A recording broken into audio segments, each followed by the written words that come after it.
നമസ്കാരം, സ്വാഗതം സ്പെഷ്യൽ എഡിഷനിലേക്ക്. മുഖ്യമന്ത്രിയും മന്ത്രിമാരും 140 മണ്ഡലങ്ങളിലൂടെയും സഞ്ചരിച്ച നവകേരള സദസ്സ് സമീപകാലത്ത് നമ്മൾ കണ്ടിട്ടില്ലാത്ത അസാധാരണമായ ഒരു ചടങ്ങായിരുന്നു.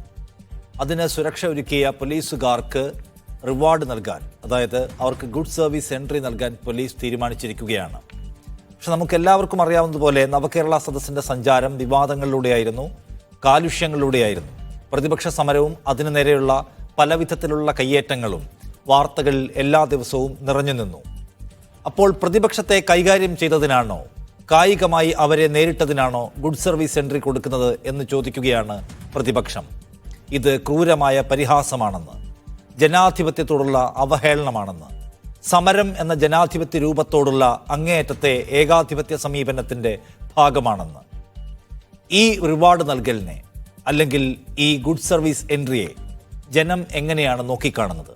ഇത് പരിഹാസ്യമായി മാറുന്നുണ്ടോ, അതോ പോലീസിൻ്റെ സ്വാഭാവിക നടപടികളിൽപ്പെട്ട ഒന്നു മാത്രമാണോ? ഇതിന് ഉത്തരം പറയാനും വിശദീകരിക്കാനുമുള്ള ബാധ്യത സർക്കാരിനുണ്ടോ, പൊളിറ്റിക്കൽ ലീഡർഷിപ്പിനുണ്ടോ? ഈ വിഷയം സംസാരിക്കുകയാണ് നമ്മൾ ഇന്ന്. എന്നോടൊപ്പം ഈ ചർച്ചയിൽ റിജിൽ മാക്കുറ്റി കോൺഗ്രസ് നേതാവ്, ഡോക്ടർ പ്രേംകുമാർ CPM സഹയാത്രികൻ, അഡ്വക്കേറ്റ് പി കൃഷ്ണദാസ് BJPയിൽ നിന്ന്, സുഭാഷ് ബാബു റിട്ടയർഡ് SP എന്നിവരാണ് ഉള്ളത്.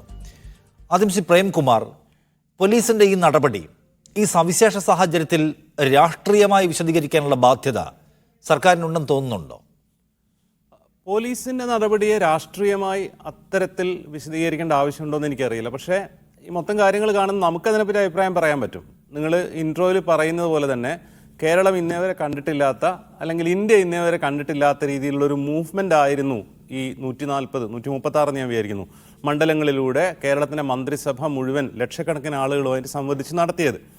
ആദ്യം മുതൽ തന്നെ ഇതിനെതിരെ എന്താ പറയുക, പല രീതിയിലുള്ള ബഹളങ്ങൾ ഉണ്ടായിട്ടുണ്ടായിരുന്നു. പലതും അവാസ്തവങ്ങളുമായിരുന്നു. കാരണം ഈ പ്രോഗ്രാം തുടങ്ങുന്നതിന് മുമ്പ് നവകേരള സദസ്സ് ഉദ്ഘാടനം ചെയ്യപ്പെടുന്നതിന് മുന്നേ 2 ദിവസം നമ്മൾ കേട്ടിട്ടുണ്ടായിരുന്നത് അവർ സഞ്ചരിക്കുന്ന ബസ്സിനെ പറ്റിയുള്ള ഊഹാപോഹങ്ങളായിരുന്നു. ഒരുപക്ഷെ ആദ്യമായിട്ട് ബസ്സിൻ്റെ വിഷ്വൽ വന്നത് മീഡിയ വണ്ണിലൂടെയായിരുന്നു. ബാംഗ്ലൂരിലെ യാർഡിൽ നിന്ന് ഇറങ്ങുന്ന വിഷ്വൽ നമ്മൾ കണ്ടത്. അതിനുള്ളിൽ ഉള്ള സൗകര്യങ്ങളെ പറ്റിയൊക്കെ കേരളത്തിൻ്റെ മുൻ KPCC പ്രസിഡന്റായ മുരളീധരനെ പോലെയുള്ള ഒരാൾ പോലും പറഞ്ഞിട്ടുണ്ടായിരുന്നു. അതിനകത്ത് കോൺഫറൻസ് റൂമും കിച്ചണും മറ്റേ എന്താ പറയുക ഭീകരമായ സൗകര്യങ്ങളൊക്കെയാണെന്നുള്ളത്. സത്യത്തിലുള്ള ബസ് വന്നപ്പോൾ നമ്മൾ അത് കണ്ടു എന്താണെന്നുള്ളത്. പിന്നെ ഇതിനകത്തൊരു കാലുഷ്യം എന്ന് പറയുന്ന വയലൻസ് എന്നുള്ള ഒരു സംഗതി ഉണ്ടായത് കല്യാശ്ശേരിയിൽ എത്തിയ ദിവസമായിരുന്നു. അതിന് മുന്നേ പ്രഖ്യാപനമൊന്നും ഇല്ലാത്ത രീതിയിൽ, അതായത് ഇത് ധൂർത്താണ് എന്നൊക്കെ പ്രതിപക്ഷം പറഞ്ഞിരുന്നല്ലാതെ ഇതിനെതിരെ പ്രത്യക്ഷ സമര പരിപാടികളൊന്നും പ്രഖ്യാപിക്കപ്പെട്ടിരുന്നുണ്ടായിരുന്നില്ല. കല്യാശ്ശേരിയിലെത്തിയപ്പോൾ നമ്മൾ കണ്ടു 3-4 പേര് ബസ്സിന് മുന്നിലേക്ക് എടുത്തു ചാടുന്നു. വളരെ വയലൻ്റായ രീതിയിലുള്ള പ്രതിഷേധം, പലപ്പോഴും അത്തരം പ്രതിഷേധങ്ങൾ നടക്കാറുള്ളതാണ്. അതിനെതിരെ അവിടെ ഉണ്ടായിരുന്ന സ്പോട്ടിലുണ്ടായിരുന്ന ആളുകൾ സ്വാഭാവികമായിട്ട് അവർ ഇടതുപക്ഷത്തിൻ്റെ എന്താ പറയുക അനുഭാവികളോ DYFI പ്രവർത്തകരൊക്കെ ആണെന്ന് പറയുന്നു. പക്ഷേ DYFIയുടെയും തീരുമാനപ്രകാരമൊന്നുമല്ല. അവിടെ വയലൻ്റായ സീൻ ഉണ്ടാവുന്നു, ആളുകൾ തമ്മിൽ അടിപിടി ഉണ്ടാവുന്നു, പരിക്ക് പറ്റുന്നു. പിറ്റേ ദിവസം ഇതിനെപ്പറ്റി കൃത്യമായ പ്രതികരണങ്ങൾ വന്നു. VD സതീശൻ പ്രതിപക്ഷ നേതാവ് പറഞ്ഞു, കേരളം മുഴുവൻ തിരുവനന്തപുരം വരെ ഞങ്ങൾ കരിങ്കൊടി കാണിക്കുമെന്ന് ശരിക്കും വയലൻസിൻ്റെ ഭാഷ പറഞ്ഞു. PK കുഞ്ഞാലിക്കുട്ടി, ഞാൻ വിചാരിക്കുന്ന UDFിൻ്റെ അല്ലെങ്കിൽ പ്രതിപക്ഷ ഉപനേതാവ് പറഞ്ഞു, ഞങ്ങളെന്തിനാണ് ഇതിനോട് ഇങ്ങനെ നേരിടാൻ പോകുന്നില്ല. വളരെ മെച്ചുറായ ഒരു പൊളിറ്റിക്കൽ സ്റ്റാൻഡ് എടുത്തു കുഞ്ഞാലിക്കുട്ടി. അതായത് ഞങ്ങളുടെ പരിപാടി വേറെ വരുന്നുണ്ട്, അതായത് കുറ്റവിചാരണ സദസ്സ് ഞങ്ങൾ 140 മണ്ഡലങ്ങളിലും ഗംഭീരമായി നടത്തും, അങ്ങനെ ഇതിനോട് ഞങ്ങൾ പ്രതികരിക്കുന്നു പറഞ്ഞു. ഇതാണ് സാധാരണഗതിയിൽ പ്രതിപക്ഷത്തിൻ്റെ ഭാഗത്ത് നമ്മൾ പ്രതീക്ഷിക്കുന്നത്. പക്ഷേ ഇപ്പോൾ ഇത് നവകേരള സദസ്സ് കഴിഞ്ഞപ്പോൾ നമുക്ക് മനസ്സിലാവുന്നത് UDFിനോ കോൺഗ്രസിനോ ഈ കുറ്റവിചാരണ സദസ്സ് എന്നുള്ളത് ഭംഗിയായി നടത്താനോ ഒരു തരത്തിലും അവർ പ്ലാൻ ചെയ്ത രീതിയിൽ ചെയ്യാൻ അവർക്ക് പറ്റിയില്ല. അവരുടെ സംഘടനാ ശേഷിയുടെ വലിയ പരാജയമായിരുന്നു. അതിനുശേഷം പലയിടങ്ങളിൽ നിന്നും ചെറിയ ചെറിയ അനിഷ്ട സംഭവങ്ങളുണ്ടായിട്ടുണ്ട്. പക്ഷേ ഞാൻ വിചാരിക്കുന്ന പോലീസിൻ്റെ ഭാഗത്ത് നിന്ന് ഒരുപക്ഷെ കേരള പോലീസ് ഇന്നേ വരെ ഏറ്റെടുത്ത് നടത്തിയിട്ടുള്ള ഒരൊറ്റ ഇൻസിഡൻറ്റ്, ഒരൊറ്റ ഇവൻ്റ് എന്നുള്ള രീതിയിൽ ഗംഭീരമായൊരു സംഗതിയായിരുന്നു നവകേരള സദസ്സ്. കാരണം ഇത്രയും മണ്ഡലങ്ങളിലൂടെ പോകുന്നു, ലക്ഷക്കണക്കിന് ആളുകൾ പങ്കെടുക്കുന്നു, ട്രാഫിക് റെഗുലേഷൻസ്, ഇവൻറ്റ് മാനേജ്മെൻറ്റ്, ഈ VIP സെക്യൂരിറ്റി, മാത്രമല്ല ഇത് വളരെ സെൻസിറ്റീവായ സംഗതികളാണ്. കാരണം ഒരു ദിവസം ഒരിടത്ത് മുഖ്യമന്ത്രിയും ക്യാബിനറ്റും ഒത്തുകൂടുന്നിടത്ത് 30,000-40,000 ആളുകളാണ് ഒത്തുകൂടുന്നത്. അവരൊക്കെ എന്ന് പറഞ്ഞാൽ ഇടതുപക്ഷ സർക്കാരിനോടും മുഖ്യമന്ത്രിയോടും മന്ത്രിമാരോടൊക്കെ വളരെ വൈകാരികമായി അടുപ്പുള്ള ആളുകളാണ്. അതിനിടയിലാണ് 3-4 ആളുകൾ വന്നിട്ട് അവർ ന്യായമെന്ന് പറയുന്ന കാര്യം മുന്നോട്ട് വെച്ചുകൊണ്ട് സമരം ചെയ്യുന്നത്, കരിങ്കൊടി കാണിക്കുന്നത്. സ്വാഭാവികമായിട്ടും വളരെ ചാർജ്ഡായ സിറ്റുവേഷനിൽ വയലൻസ് ഉണ്ടാവും. അത് കേരളം മുഴുവൻ പടരാൻ സാധ്യതയുള്ളതായിരുന്നു. ഇത്തരം സന്ദർഭങ്ങളിലൊക്കെ അതായത് ഇതിനെതിരെ ഉണ്ടായിട്ടുള്ള പ്രൊവോക്കേഷൻസിൻ്റെ കോണ്ടെക്സ്റ്റുമായിട്ട് കമ്പയർ ചെയ്യുമ്പം വളരെ ആത്മസംയമനത്തോടെ പെരുമാറിയിട്ടുണ്ട് മൊത്തത്തിൽ പോലീസ്. അതേസമയം തന്നെ 2-3 ഇൻസിഡൻസ് എന്താ പറയുക ചെറിയ എക്സസിൻ്റെ സ്വഭാവം എന്താ പറയുക ആർജിക്കുകയും ചെയ്തിട്ടുണ്ട്. പിന്നെ ഈ ഗുഡ് സർവീസ് എൻട്രി കൊടുക്കുന്നത് എന്തിനാണെന്ന് വെച്ചാൽ ഏത് സർവീസിലായിരുന്നാലും നല്ല സർവീസിനെ, നല്ല ഇടപെടലുകളെ അംഗീകരിക്കാൻ വേണ്ടിയിട്ടാണ്. ആയിരക്കണക്കിന് പോലീസുകാർ ഇതിൽ ഇൻവോൾവ് ആയിട്ടുണ്ട്.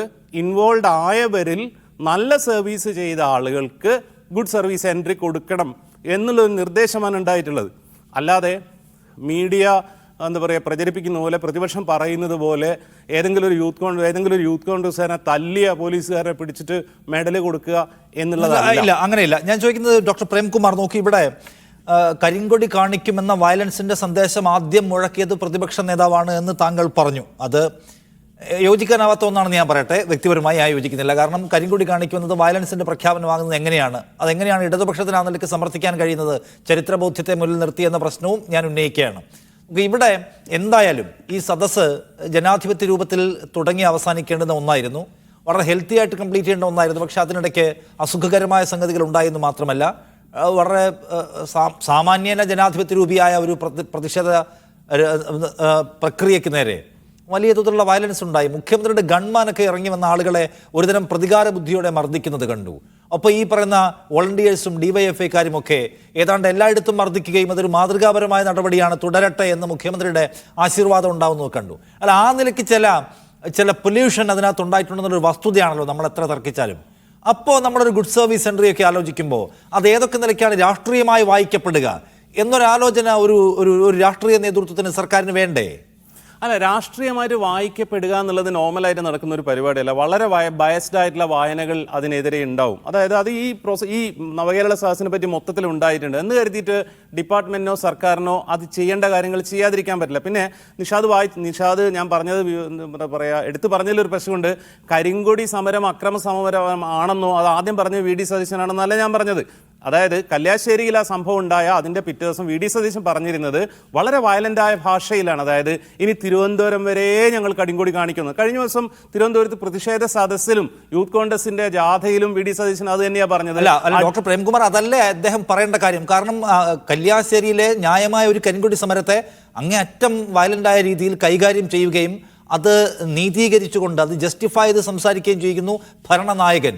സ്വാഭാവികമായ ഒരു പ്രതിപക്ഷ നേതാവ് എന്താണ്, അങ്ങനെയെങ്കിൽ ഞങ്ങൾക്ക് സമരം ചെയ്യാനുള്ള സ്വാതന്ത്ര്യത്തെ ഉയർത്തിപ്പിടിക്കുകയും ഞങ്ങൾ കരിങ്കൊടി കാണിക്കുകയും ചെയ്യും. അതിലെവിടെയാണ് ഒരു സംഘർഷത്തിന്റെ ആഹ്വാനം ഉള്ളത്? അല്ല, ഇതിൽ നിങ്ങൾ പറഞ്ഞ 2 കാര്യങ്ങളുണ്ട്. ഒന്ന്, മുഖ്യമന്ത്രി വളരെ കൃത്യമായിട്ട് വിശദീകരിച്ചിട്ടുണ്ട്. ഞാൻ എൻ്റെ ബസ്സിൻ്റെ സീറ്റിലിരിക്കുമ്പോൾ ഞാൻ കണ്ട കാര്യത്തെ പറ്റിയാണ് ഞാൻ പറഞ്ഞത്. ഞാൻ കണ്ട സീനിൽ ആ ബസ്സിന് മുന്നിലേക്ക് ചാടുന്ന ആളുകളെ പിടിച്ചു മാറ്റുകയാണ് ചെയ്യുന്നത് എന്ന്. അത് സത്യമാണ്. ആ ഫസ്റ്റ് എപ്പിസോഡ് അതാണ്. ആ ബസ് പോയതിന് ശേഷമാണ് പിന്നെ നമ്മൾ കാണുന്ന ചെടി കൊണ്ട് അടിക്കുന്ന സീനൊക്കെ ഉണ്ടാവുന്നത്. അത് നടക്കാൻ പാടില്ലാത്ത കാര്യം തന്നെയാണ്. പക്ഷേ അത് മുഖ്യമന്ത്രിയുടെ വാഹനം പോയതിന് ശേഷമാണ്. അതാണ് പിറ്റേന്ന് പലകുറി ഇത് ചർച്ച ചെയ്യപ്പെട്ട 3-4 ദിവസം പലകുറി ചോദിച്ചിട്ടും അദ്ദേഹം ആ സീൻ കണ്ടിട്ടില്ല എന്ന് പറഞ്ഞു. മാത്രമല്ല, തിരുവനന്തപുരത്ത് ഈ ഗോട്ടികളുമായിട്ട് വന്നു KSUക്കാർ, അതൊക്കെ അദ്ദേഹം കാണാത്തതാണ്. പക്ഷെ അദ്ദേഹത്തിന് കൃത്യമായ ഇൻഫോ കിട്ടുകയും അത് അദ്ദേഹം പരാമർശിച്ച് സംസാരിക്കുകയൊക്കെ ചെയ്തു. അപ്പോൾ ആവശ്യമുള്ളതൊക്കെ അദ്ദേഹത്തിന് കാണാൻ കഴിയുന്നുണ്ട്. അല്ല നിഷാദ്, അതായത് കല്യാശ്ശേരിയിൽ നിന്ന് സമരം ചെയ്തത് യൂത്ത് കോൺഗ്രസിന്റെ സാധാരണ പ്രവർത്തകരാണ്. തിരിച്ച് അവരെ കൈകാര്യം ചെയ്ത അല്ലെങ്കിൽ പരസ്പരം സംഘടന ഉണ്ടായിട്ടുള്ളതും താഴേക്കിടയിലുള്ള പ്രവർത്തകരാണ്. വളരെ ഉത്തരവാദപ്പെട്ട ആളുകളൊന്നും അല്ല. പക്ഷേ തിരുവനന്തപുരത്ത് അവസാനത്തെ 3 ദിവസം നമ്മൾ അതല്ല കണ്ടത്. കോഴിമുട്ടേൻ്റെ അകത്ത് കുരുമുളക് പൊടി എന്താ പറയുക മുളക് പൊടി കൊണ്ടുവന്നിട്ട് വളരെ അതായത് വി ഡി സതീശൻ സംസാരിച്ചു കൊണ്ടിരിക്കെ പോലീസ് ബാരിക്കേഡ് മറിച്ചിടുകയാണ് കോൺഗ്രസ്സുകാർ. സാധാരണ അങ്ങനെ ഉണ്ടാവാറില്ല. ഉദ്ഘാടന പ്രസംഗം കഴിഞ്ഞിട്ട് പ്രധാനപ്പെട്ട നേതാക്കൾ പോയതിന് ശേഷമാണ് സാധാരണ പോലീസും പ്രവർത്തകരും തമ്മിൽ ഒന്നും തള്ളുണ്ടാവുക. കെ സുധാകരൻ സംസാരിക്കുന്നു. അദ്ദേഹം സംസാരിച്ച് കഴിഞ്ഞ് വി ഡി സതീശൻ സംസാരിക്കുന്നതിനിടയിലാണ് പോലീസിനെതിരെ കല്ലേറുണ്ടാവുന്നതെന്ന് മീഡിയ വണ്ണിൻ്റെ അടക്കം ലൈവ് TV-യിൽ കാണുന്നു. ലൈവ് റിപ്പോർട്ടിംഗ് നമ്മൾ കണ്ടതാണ്. അപ്പോഴാണ് പോലീസ് ടിയർ ഗ്യാസ് ഷെല്ലുകളും എന്താ പറയുക വാട്ടർ ക്യാനണൊക്കെ പ്രയോഗിക്കുന്നത്. അതിനുശേഷം പ്രതിപക്ഷ നേതാക്കളെ മുഴുവൻ അടിച്ചുകൊടിച്ച് എന്നുള്ള നെറേറ്റീവ് ഉണ്ടാക്കാൻ വേണ്ടിയിട്ട് അതായത് സുസംഘടിതമായ ഒരു സംഘടനാ സെറ്റപ്പ് ഇല്ലാതിരിക്കുകയും കൃത്യമായ രാഷ്ട്രീയം വിശദീകരിച്ചുകൊണ്ട് നവകേരള സദസ്സിനെയോ LDF ഗവൺമെന്റിന് മുന്നോട്ട് വെക്കുന്ന കാര്യങ്ങളോ നേരിടാനുള്ള സംഘടനാപരമായ രാഷ്ട്രീയമായ ഇച്ഛാശക്തിയും സെറ്റപ്പും ഇല്ലാതിരിക്കുമ്പോൾ നിങ്ങൾക്ക് വിമർശിക്കാവുന്ന ഒരു കാര്യമാണ്. ഞാൻ ചോദിക്കുന്നത്, ഇപ്പോൾ താഴെത്തട്ടിലുള്ള ആളുകളാണ് കല്യാശ്ശേരിയിൽ പ്രശ്നം ഉണ്ടാക്കിയത്, മറ്റേത് സുഘടിതമായിട്ടുള്ള ഒരു സംഘർഷമായിരുന്നു പറയുമ്പോൾ ഏത് കപ്പാസിറ്റിയിലുള്ള ആളുകൾ പ്രശ്നമുണ്ടാക്കിയാലും വയലൻസ് ആശാസ്യകരമല്ല എന്ന് പറയാനുള്ള ബാധ്യത ഒരു മുഖ്യമന്ത്രിക്ക് ഒരു ഭരണ പ്രധാനിക്കില്ലേ? അല്ല, വയലൻസ് ആശാസ്യമല്ല എന്ന് തന്നെയാണ് മുഖ്യമന്ത്രി പറഞ്ഞിട്ടുള്ളത്. വയലൻസിനെ പ്രോത്സാഹിപ്പിക്കുന്ന ഒരു തരത്തിലുള്ള സാധനം ഉണ്ടായിട്ടില്ല. മാത്രമല്ല, ഈ രണ്ട് ഇൻസിഡൻസിനിടയിൽ കല്യാശ്ശേരിക്കും പിന്നെ എറണാകുളത്ത് ഷൂ എറിയുന്നതിനിടയിൽ നമ്മൾ കണ്ടിട്ടുള്ളതാണ് റോഡ് സൈഡിൽ നിന്ന് ആളുകൾ കരിങ്കൊടി കാണിക്കുമ്പോൾ ജനാലയിലൂടെ കൈ കാണിച്ചുകൊണ്ട് ഒരു ലൈവായിട്ട് റിപ്പോർട്ട് ചെയ്യുന്ന റിപ്പോർട്ടറോട് മുഖ്യമന്ത്രി പറയുന്നത് കണ്ടോ, അവർ കരിങ്കൊടി കാണിക്കുന്നത് കണ്ടോ, നിങ്ങളും കണ്ടോ, ഒരു കുഴപ്പമില്ല, അവരങ്ങനെ കരിങ്കൊടി കാണിക്കുന്നതിന് കുഴപ്പമില്ല എന്നാണ് പറഞ്ഞത്. അത്തരത്തിൽ കരിങ്കൊടി പ്രകടനം നടത്തുമ്പോൾ അതിന് വേണ്ട മീഡിയ അറ്റൻഷൻ കിട്ടുന്നില്ല എന്ന് വന്നപ്പോഴാണ് എറണാകുളത്തിനടുത്ത് നമ്മൾ കണ്ടത് ഷൂ വലിച്ചെറിയുകയും ഭയങ്കര വയലന്റ് ആവുകയും ചെയ്യുന്നത്. അപ്പം ഒരു ഗറില്ല രീതിയിലുള്ള സമരം, അത് വ്യാപകമായ ഒരു പൊളിറ്റിക്കൽ സമരം നടക്കുന്നതിൻ്റെ അതിൻ്റെ എക്സ്ട്രീമിൽ അങ്ങനെ സമരങ്ങൾ ഉണ്ടാവാറുണ്ട്. ഇവിടെ അതല്ലെന്നേ, ഇവർ പോലും പ്രഖ്യാപിച്ച കാര്യങ്ങൾ, അതായത് കുറ്റവിചാരണ സദസ്സ് പോലും നടത്താൻ പറ്റാത്ത അവസ്ഥയിൽ ഇവർക്ക് തന്നെ തമ്മിലുള്ള പ്രശ്നങ്ങൾ തീർക്കാൻ പറ്റാത്ത സമയത്ത് വയലൻസ് ക്രിയേറ്റ് ചെയ്യാനും മീഡിയ അറ്റൻഷൻ കിട്ടാനുള്ള ശ്രമങ്ങളാണ് നടത്തിയത്. അതിനെ നേരിടുന്നതിൽ ഞാൻ വിചാരിക്കുന്നത് കേരളത്തിലെ പോലീസ് ഫോഴ്സ് നമ്മൾ സാധാരണ ഒന്നും കാണാത്ത രീതിയിൽ ആ അവസാനത്തെ 3 ദിവസം തിരുവനന്തപുരത്ത് നടന്ന കാര്യങ്ങൾ, കേരളത്തിലെ പോലീസ് ഇങ്ങനെ അല്ല പ്രവർത്തിക്കൽ. LDF ആയിരുന്നാലും UDF ആയിരുന്നാലും ഭരിക്കുമ്പോൾ അങ്ങനെയല്ല. ഒരു പോലീസുകാരൻ നെഞ്ചത്തേക്ക് ഒരു പ്രായം ചെന്ന മനുഷ്യനിങ്ങനെ പോയിട്ട് നെഞ്ചത്ത് മുഷ്ടി കൊണ്ട് ഇടിക്കുന്ന വീഡിയോ നമ്മൾ കണ്ടിട്ടുണ്ട്. സാധാരണ പോലീസുകാർ അപ്പം തിരിച്ചടിക്കും. ആദ്യത്തെ ദിവസം പോലീസിന്റെ ഷീൽഡുകൾ മുഴുവൻ അടിച്ചു പൊളിഞ്ഞു, ഷീൽഡുകൾ ബാക്കിയില്ല എന്ന് മാതൃഭൂമി ന്യൂസിൽ അവതാരകൻ പറയുന്നത് ഞാൻ കേട്ടിട്ടുണ്ട്. അപ്പോൾ ഇത്തരം സമയങ്ങളിൽ പോലീസ് ഫോഴ്സ് വലിയ ആത്മസംയമനം പാലിച്ചിട്ടുണ്ട്. അത്തരത്തിൽ ഇടപെട്ട പോലീസുകാർക്ക് ഗുഡ് സർവീസ് എൻട്രി കൊടുക്കുക എന്നുള്ളത് അവരുടെ ഡിപ്പാർട്ട്മെന്റൽ കാര്യമാണ്. നിങ്ങളിത് ഒരു പോലീസിന്റെ ഭാഗത്ത് ഉണ്ടായിട്ടുള്ള ഏതെങ്കിലും ഒരു എക്സസിന്റെ വിഷ്വൽ എടുത്തിട്ട് ഇയാൾക്ക് ഗുഡ് സർവീസ് എൻട്രി കൊടുക്കുന്നു എന്നുള്ള രീതിയിൽ പ്രചരിപ്പിക്കുകയാണ് ചെയ്യുന്നത്. അത് വാസ്തവമല്ല.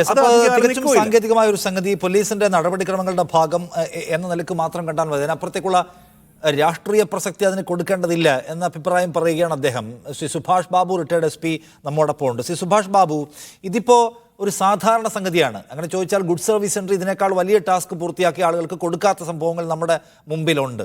എല്ലാ ഈ തരത്തിലുള്ള സെക്യൂരിറ്റി ഓപ്പറേഷൻസ് ആൻഡ് എക്സസൈസ് പൂർത്തിയാകുമ്പോൾ എല്ലായ്പ്പോഴും നമ്മൾ ഇതൊന്നും കൊടുക്കാറില്ല. പക്ഷേ ഇവിടെ കൊടുക്കുന്നുണ്ട്. അത് കൊടുക്കാൻ തീരുമാനിക്കുന്നത് മുഖ്യമന്ത്രി നേതൃത്വം കൊടുത്ത ഒരു പരിപാടിയുടെ സുരക്ഷ വൃത്തിയായി നടത്തിയെന്നതിൻ്റെ പേരിലാണ്. മുഖ്യമന്ത്രിക്കെതിരെ മുദ്രാവാക്യം വിളിക്കുന്ന ആളുകൾക്ക്, ഫ്ലൈറ്റിനകത്ത് കയറി മുദ്രാവാക്യം വിളിക്കുന്ന ആളുകൾക്കെതിരെ വധശ്രമ കേസിടുന്നു, കാപ്പ ചുമത്താൻ നോക്കുന്നു. മുഖ്യമന്ത്രിയുടെ വാഹനത്തിന് നേരെ ഷൂ എറിഞ്ഞ ആളുകൾക്കെതിരെ വധശ്രമ കേസ് ചുമത്തുന്നു. മാധ്യമ പ്രവർത്തകരെ പ്രതി ചേർക്കാൻ ശ്രമിക്കുന്നു. അപ്പോൾ മുഖ്യമന്ത്രിയുടെ സുരക്ഷ ഞങ്ങൾ സവിശേഷമായി എപ്പോഴും കൈകാര്യം ചെയ്യുന്നുണ്ട് എന്ന നിലയ്ക്ക് ഭരണകൂടത്തെ പ്രീതിപ്പെടുത്താൻ പോലീസ് ചില അതിക്രിയകൾ ചെയ്യുകയാണ് എന്നാണോ നമ്മളിത് കാണുമ്പോൾ തോന്നുന്നത്? അതോ ഇതൊക്കെ അങ്ങേയറ്റം സ്വാഭാവികമാണോ ശ്രീ സുഭാഷ് ബാബു? അല്ല, സാധാരണഗതിയിൽ ബന്ദോബസ്ത് കൊടുക്കുക എന്നുള്ളതും സുരക്ഷിതത്വം VIPs സുരക്ഷിതത്വം കൊടുക്കുക എന്നുള്ള പോലീസിന്റെ പ്രാഥമികമായ അധികരിച്ച ഉത്തരവാദിത്തത്തോടുകൂടി ചെയ്യേണ്ട ഒരു ജോലി തന്നെയാണ്. പക്ഷേ ഇതിൽ സാധാരണഗതിയിൽ എങ്ങനെയാണെന്ന് പറഞ്ഞപ്പോൾ പ്രൈം മിനിസ്റ്റർ വരും, ഇന്ത്യൻ പ്രസിഡന്റ് വരും, അങ്ങനെയുള്ള സ്ഥലങ്ങൾ ഉണ്ടാവും. പിന്നെ അതേമാതിരി വളരെ TDS ആയിട്ട് വല്ല ഉത്സവങ്ങൾ, ആഘോഷങ്ങളൊക്കെ നടക്കും. അങ്ങനെയൊക്കെയുള്ള സ്ഥലത്തൊക്കെ അതൊക്കെ റൊട്ടീൻ ഡ്യൂട്ടി ആയിട്ടാണ് കണക്ട്. അതായത് സാധാരണ പോലീസ് ഉദ്യോഗസ്ഥർ നിക്ഷിപ്തമായ ജോലി സാധാരണ രീതിയിൽ ചെയ്തു തീർക്കുന്നതിന് റിവാർഡൊന്നും കൊടുക്കേണ്ട കാര്യമില്ല. റിവാർഡ് കൊടുക്കേണ്ടത് അങ്ങനെ ഡ്യൂട്ടി ചെയ്യുന്ന അവസരത്തിൽ ഏതെങ്കിലും രീതിയിലുള്ള എക്സെപ്ഷൻ ആണൽ പെർഫോമൻസ്, അതായത് ഇപ്പം തീരെ ആലോചിക്കാതിരിക്കുന്ന അവസരത്തിലേക്ക്, അതായത് ഇങ്ങനെ പ്രതിഷേധം ഉണ്ടാകുമെന്ന് അറിഞ്ഞ് അതിനെ നേരിടുന്നു എന്ന് പറയുന്നത് അത് എക്സെപ്ഷണൽ സർക്കംസ്റ്റാൻസസ് അല്ല. അത് ഒന്നും ഉണ്ടാകില്ല എന്ന് വിചാരിച്ച് എല്ലാ മുൻകരുതലുകളും പോലീസ് എടുത്തതിന് ശേഷം ആകസ്മികമായിട്ട് പെട്ടെന്ന് ഉണ്ടാകുകയും അത് ഒരു അക്രമത്തിലേക്ക് വരാതെ രീതിയിൽ അത് ഒഴിവാക്കുകയും ചെയ്യുന്നതിനെയാണ് നമ്മൾ എക്സെപ്ഷണൽ സർക്കംസ്റ്റാൻസസിലുള്ള പെർഫോമൻസ് എന്ന് പറയുന്നത്. അങ്ങനെയുള്ള പെർഫോമൻസ് ഇവിടെ അപൂർവം ചില സ്ഥലത്ത് നടന്നിട്ടുണ്ട്. അങ്ങനെയുള്ള സ്ഥലത്ത് അവർക്ക് റിവാർഡ് കൊടുക്കുന്നത് തെറ്റെന്നുള്ള. GST എന്ന് പറഞ്ഞാൽ മഹാസംഭവമൊന്നുമല്ല. ഇതൊക്കെ ഒരുപാട് നൂറുകണക്കിനൊക്കെ ഓരോരുത്തരുടെ സർവീസ് ബുക്കിനകത്തിൽ എഴുതി വെച്ചിട്ടുണ്ട്. ഇതുകൊണ്ട് ഒരു പ്രയോജനമില്ല, 5 കാശിന്റെ പ്രയോജനമില്ല. അത് അവിടെ കള്ളാസി കിടക്കും. ആകെ ഇതുകൊണ്ട് ഞാൻ കണ്ടിരിക്കുന്ന പ്രയോജനം എന്താന്ന് പറഞ്ഞാൽ, ഇവരേതെങ്കിലും കേസിൽ പോയി പെട്ട് കഴിഞ്ഞാൽ അയാൾ മുമ്പ് ഇന്നമാതിരിയൊക്കെ ചെയ്തത് കൊണ്ട് അയാളോട് ഒരു അനുകമ്പാപൂർവമായ നിലപാട് സ്വീകരിക്കണം. അദ്ദേഹത്തിന്റെ മുൻകാല ജോലി സംബന്ധമായ അദ്ദേഹത്തിന്റെ വൈഭവം അല്ലെങ്കിൽ അദ്ദേഹത്തിന്റെ കഴിവിതാണ്. അതുകൊണ്ട് അതല്ലാതെ ഇതുകൊണ്ട് യാതൊരു പ്രയോജനമില്ല. പക്ഷെ എന്തായാലും ഇതിനകത്ത് പറയുന്നത് എന്താണ്, ഇത് കൊടുക്കുകയാണ്. ഇപ്പം മണി റിവാർഡായാലും ശരി, പിന്നെ സർട്ടിഫിക്കറ്റ് ഓഫ് മെറിറ്റ് ആയാലും ശരി, അതുപോലെ തന്നെ GSC MSc എന്ന് പറയുന്നതാണ്, അത് മെറിറ്റോറിയസ് സർവീസ്. അപ്പോൾ അങ്ങനെ കൊടുക്കുന്നത് സാഹചര്യത്തിൽ എന്താന്ന് പറഞ്ഞാൽ, ഇത് സാധാരണഗതിയിൽ സീക്രട്ടായിട്ട് ചെയ്യണമെന്ന് അത് തന്നെ പോലീസ് മാനുവലിൽ പറഞ്ഞിട്ടുണ്ട്. അതായത് 105 എന്ന് വകുപ്പിൽ പറയുന്നുണ്ട്. ഇതൊന്നും പബ്ലിക്കൈസ് ചെയ്യേണ്ട കാര്യമില്ല. അതൊക്കെ ഡിപ്പാർട്ട്മെന്റിന്റെ കോൺഫിഡൻഷ്യലായിട്ട് ഓരോ ഉദ്യോഗസ്ഥന്മാരും ചെയ്യുന്ന ഡ്യൂട്ടിയെ അംഗീകരിച്ചുകൊണ്ട് അവർക്ക് പ്രത്യേകമായിട്ട് ഒരു അംഗീകാരം കൊടുക്കുന്നതിന്റെ ഒരു അവർ പരസ്യപ്പെടുത്തിയിട്ടില്ല, മാധ്യമങ്ങൾ വാർത്തയാക്കുകയുണ്ടായത്. ഞാൻ ചോദിക്കുന്നത് സുഭാഷ് ബാബു, ഇപ്പോൾ താങ്കൾ നേരത്തെ പറഞ്ഞ ഒരു VIP മൂവിന് അല്ലെങ്കിൽ ഒരു VIP കോൺവോയ്ക്ക് സുരക്ഷ ഒരുക്കുക എന്നുള്ളത് സ്വാഭാവിക ഡ്യൂട്ടിയുടെ ഭാഗമാണ്. അതിപ്പോൾ ഒരു സവിശേഷ പ്രക്രിയ എന്ന നിലയ്ക്ക് കാണാൻ കഴിയില്ല. ഇവിടെയും സത്യത്തിലൊരു VIP മൂവിന് ആവശ്യമായ സുരക്ഷ ഒരുക്കുക, ട്രാഫിക് നിയന്ത്രിക്കുക എന്നതാണ് ചെയ്തിട്ടുള്ള കാര്യം. അപ്രതീക്ഷിതമായ ഏതെങ്കിലും ആക്രമണത്തെ തടയുന്നൊക്കെ പറഞ്ഞാൽ വേണമെങ്കിൽ നമുക്കൊരു രാഷ്ട്രീയ ആക്ഷേപം ഉന്നയിക്കാം. ആക്രമണം എന്ന നിലയ്ക്ക് സമരങ്ങൾ ഉണ്ടായിട്ടുണ്ട്, കരിങ്കൊടി പ്രതിഷേധം ഉണ്ടായിട്ടുണ്ട്. അവരെ എല്ലായ്പ്പോഴും എന്ന നിലയ്ക്ക് പോലീസ് പിടിച്ചു മാറ്റുകയോ അറസ്റ്റ് ചെയ്യുകയോ മുൻകരുതൽ തടങ്കലിലാക്കുകയോ ഒക്കെ ചെയ്തിട്ടുണ്ട്. അപ്രതീക്ഷിതമായിട്ടുള്ള ഒരു സെക്യൂരിറ്റി ത്രെട്ടിനെ പോലീസ് കൈകാര്യം ചെയ്ത അനുഭവം നമുക്കിവിടെ സത്യത്തിലുണ്ടോ? ഇല്ല, ഇതിൽ അങ്ങനെ കണ്ടു എന്ന് എനിക്ക് പറയാൻ സാധിക്കില്ല. കാരണം നമ്മളെല്ലാ ദിവസവും ഇത് ഇഷ്ടം പോലെ എല്ലാ ചാനലുകളും പത്ര റിപ്പോർട്ടുകളൊക്കെ നമ്മൾ വായിച്ചുകൊണ്ടിരിക്കുക. അതിൽ അങ്ങനെ എക്സെപ്ഷണൽ സർക്കംസ്റ്റാൻസസ് ഒന്നും ഞാൻ കണ്ടു എന്ന് ഞാൻ സമ്മതിക്കുന്നില്ല. പക്ഷെ ഇവിടെ ഉണ്ടായിരുന്ന പ്രധാന പ്രശ്നം എന്താന്ന് പറഞ്ഞു കഴിഞ്ഞാൽ ഇതില് ഏറ്റവും പ്രധാനപ്പെട്ട പോലീസ് ഉദ്യോഗസ്ഥന്മാരാണ് ഈ ബന്ദോബസ്ത് നടത്തേണ്ടത്. അതുപോലെ തന്നെ ഇങ്ങനെയുള്ള പ്രതിഷേധക്കാരെ അറസ്റ്റ് ചെയ്യുകയും അതല്ല കരുതൽ തടങ്കലിൽ വെക്കുകയൊക്കെ ചെയ്യും. അങ്ങനെയുള്ള ആളുകളെ പോലീസിനോട് കൂടി തന്നെ ഒരു വിഭാഗം ആക്രമിക്കപ്പെടുന്നു എന്ന് പറയുമ്പോൾ പോലീസ് ഉദ്യോഗസ്ഥന്മാരെ സംബന്ധിച്ചിടത്തോളം അവരുടെ പ്രാഥമിക ഡ്യൂട്ടി അവർ നിർവഹിക്കുന്നില്ല എന്നുള്ളതാണ്. അതായത് എന്തുകൊണ്ട് അവരെ തടഞ്ഞില്ല?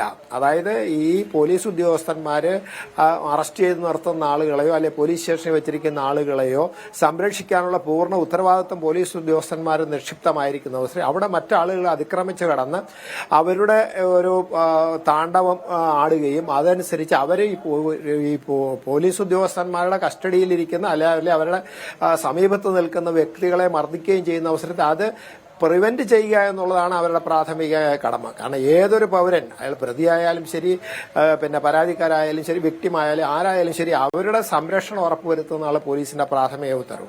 അത് ആരെയോ ഭയപ്പെട്ട് പോലീസ് അങ്ങനെ അതിൽ നിന്ന് പിന്തിരിഞ്ഞു എന്നാണ് പറയുന്നത്. നമ്മളെ സംബന്ധിച്ചിടത്തോളം 95 പോലീസ് ആക്ട് പറയുന്നു അങ്ങനെ ഏതെങ്കിലും പോലീസ് ഉദ്യോഗസ്ഥന്മാർ അവരുടെ ഡ്യൂട്ടിയിൽ നിന്ന്, അവരുടെ കർത്തവ്യ നിർവഹണത്തിൽ നിന്ന് പിന്തിരിയുന്നതായിട്ട് അല്ലെങ്കിൽ അത് ചെയ്യാതിരിക്കുന്നത് കാണുമ്പോൾ ആരെയെങ്കിലും ഏതെങ്കിലും വസ്തുവിനെ ഭയപ്പെട്ടിട്ടാണ് ഇതിൽ നിന്ന് പിന്തിരിയുന്നതെങ്കിൽ അത് കവാഡിസം, അഭീരുത്വമാണ്. അഭീരുത്വം എന്ന് പറയുന്നത് ശിക്ഷാർഹമാണ്. 114 വകുപ്പ് പ്രകാരം ശിക്ഷാർഹമാണ്. 3 മാസം തടവും ഫൈനും അതിന് വിധിക്കപ്പെടാവുന്നതാണ്. പക്ഷെ അത് നോൺ കോഗ്നൈസബിൾ ആണ്, എന്നാൽ തന്നെ അതിൽ നടപടി സ്വീകരിക്കാവുന്നതാണ്. പക്ഷെ അങ്ങനെയുള്ള കാര്യത്തിൽ പോലീസ് ഉദ്യോഗസ്ഥന്മാരുടെ ഭാഗത്തുനിന്ന് വീഴ്ചയുണ്ടായിട്ടുണ്ടെന്നുള്ളത് നമ്മൾ സമൂലമായിട്ട് പല സ്ഥലങ്ങളിലും കണ്ടിട്ടുണ്ട്.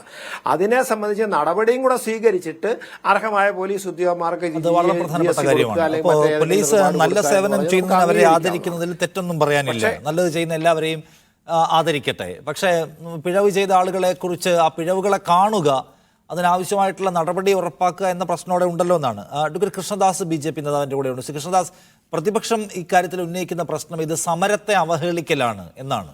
ഇതൊരു ക്രൂരമായ ആക്ഷേപമാണ് എന്നാണ്. സർക്കാർ ഇതിനെ ഒരു സാധാരണ നടപടിയായും വിശദീകരിക്കുന്നു. നിങ്ങളുടെ പൊസിഷൻ എന്താണ്?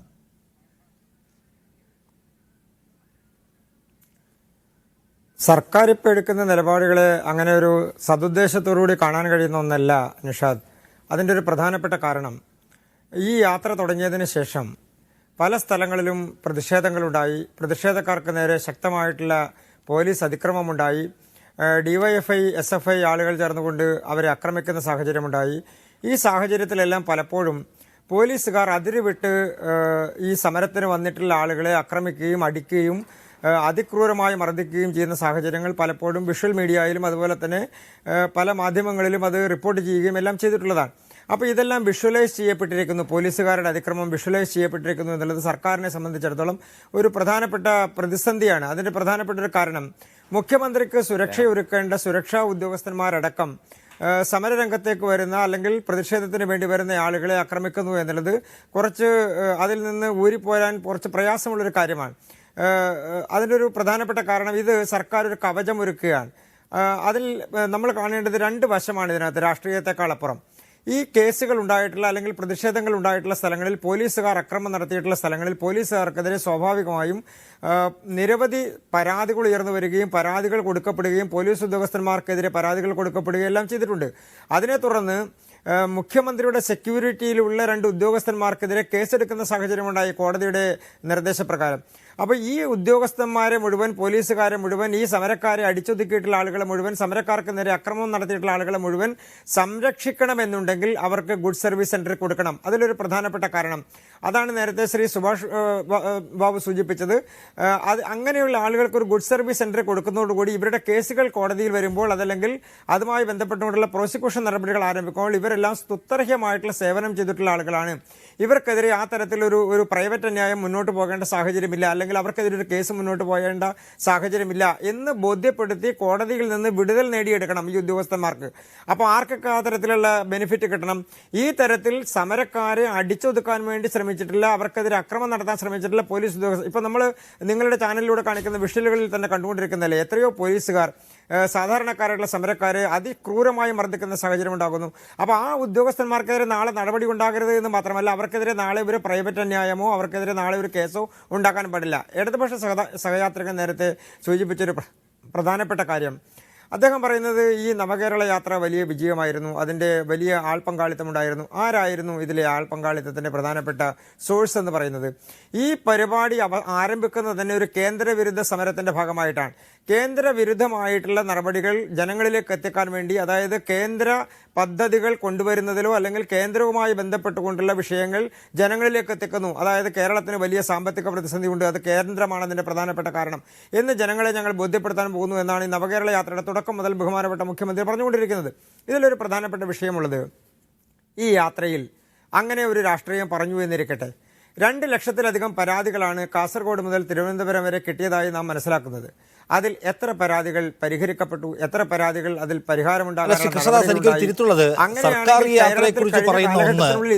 എന്താണ് നമ്മുടെ നാട്ടിൽ നടന്നുകൊണ്ടിരിക്കുന്നത്, ഭരണം എങ്ങനെ മുന്നോട്ട് പോകുന്നു, പ്രതിസന്ധി എന്താണെന്ന് ജനങ്ങളെ എഡ്യൂക്കേറ്റ് ചെയ്യുക ഒന്നാമത്തെ ലക്ഷ്യമാണ്. രണ്ടാമത്തേത് 2.5 വർഷം പിന്നിടുന്ന സർക്കാർ പിന്നീട് തുടർന്ന് എങ്ങനെ സഞ്ചരിക്കണമെന്നതിൽ ജനങ്ങളുടെ അഡ്വൈസസ് ആൻഡ് സജഷൻസ് സ്വീകരിക്കുക എന്നതാണ് അടുത്ത സർക്കാരിൻ്റെ ലക്ഷ്യം. സ്വാഭാവികമായും മന്ത്രിമാർ വരുന്നതിൻ്റെ ഭാഗമായി ആളുകൾ പരാതിയുമായി വരും. ആ പരാതി സ്വീകരിക്കാൻ ഒരു കൗണ്ടർ ഏർപ്പാടാക്കിയിട്ടുണ്ട് എന്നേ ഉള്ളൂ. ഇതൊരു പരാതി പരിഹാര യാത്രയല്ല എന്ന് സർക്കാർ വ്യക്തത വരുത്തിയിട്ടുള്ള കാര്യമാണ്. കേന്ദ്ര സർക്കാർ നമ്മളെ ഞെരുക്കുകയാണ് എന്നത് പറയാനാണ് കൂടുതൽ സമയം എടുത്തിട്ടുള്ളത്. അത് നടന്നിട്ടുള്ള കാര്യമാണ്.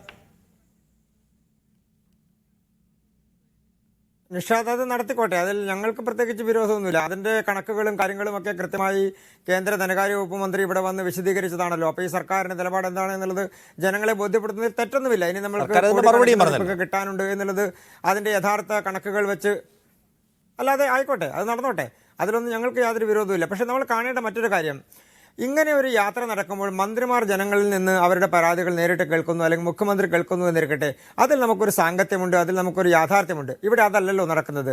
സർക്കാർ ഓഫീസിലെ സർക്കാർ ജീവനക്കാർ സാധാരണ നിലക്ക് പരാതികൾ സ്വീകരിക്കുന്ന പോലെ തന്നെ കൗണ്ടർ ഇട്ട് പരാതികൾ സ്വീകരിക്കുന്നു. മറ്റൊരു പ്രധാനപ്പെട്ട വിഷയം, ഇതിലെ കേൾവിക്കാരാണ്. അതാണ് ഒരു പ്രധാനപ്പെട്ട കാര്യം ഇതിനകത്ത് നിഷാദ്. ഇതിൽ പബ്ലിക് ഉണ്ടോ? ഇതിൽ പബ്ലിക് ഇല്ല. ഇതിലുള്ളത് കുടുംബശ്രീയിലെ ജീവനക്കാർ, കുടുംബശ്രീയിലെ തൊഴിലെടുക്കുന്ന ആളുകൾ, തൊഴിലുറപ്പ് പദ്ധതിയുമായി ബന്ധപ്പെട്ടുകൊണ്ടുള്ള ആളുകൾ, സ്കൂളിലെ വിദ്യാർത്ഥികൾ, കോളേജ് വിദ്യാർത്ഥികൾ, അധ്യാപകർ, അനധ്യാപകർ, സർക്കാർ ജീവനക്കാർ, അർദ്ധ സർക്കാർ ജീവനക്കാരിൽ നിവൃത്തിയില്ലാതെ വരുന്ന ത്രിതല പഞ്ചായത്ത് സംവിധാനത്തിലെ ആളുകൾ, ഇതാണ് ഇതിന്റെ കേൾവിക്കാർ. അതല്ലാതെ പബ്ലിക് അല്ല. പബ്ലിക് എന്ന് പറഞ്ഞാൽ എന്താണ്? ഏതെങ്കിലും തരത്തിൽ പരാതികൾ കൊടുക്കാൻ വരുന്ന ആളുകളോ അവരുമായി ബന്ധപ്പെട്ടുകൊണ്ടുള്ള പ്രശ്നങ്ങളോ കേൾക്കാൻ വേണ്ടിയുള്ള സംവിധാനം ഉണ്ടാകണം.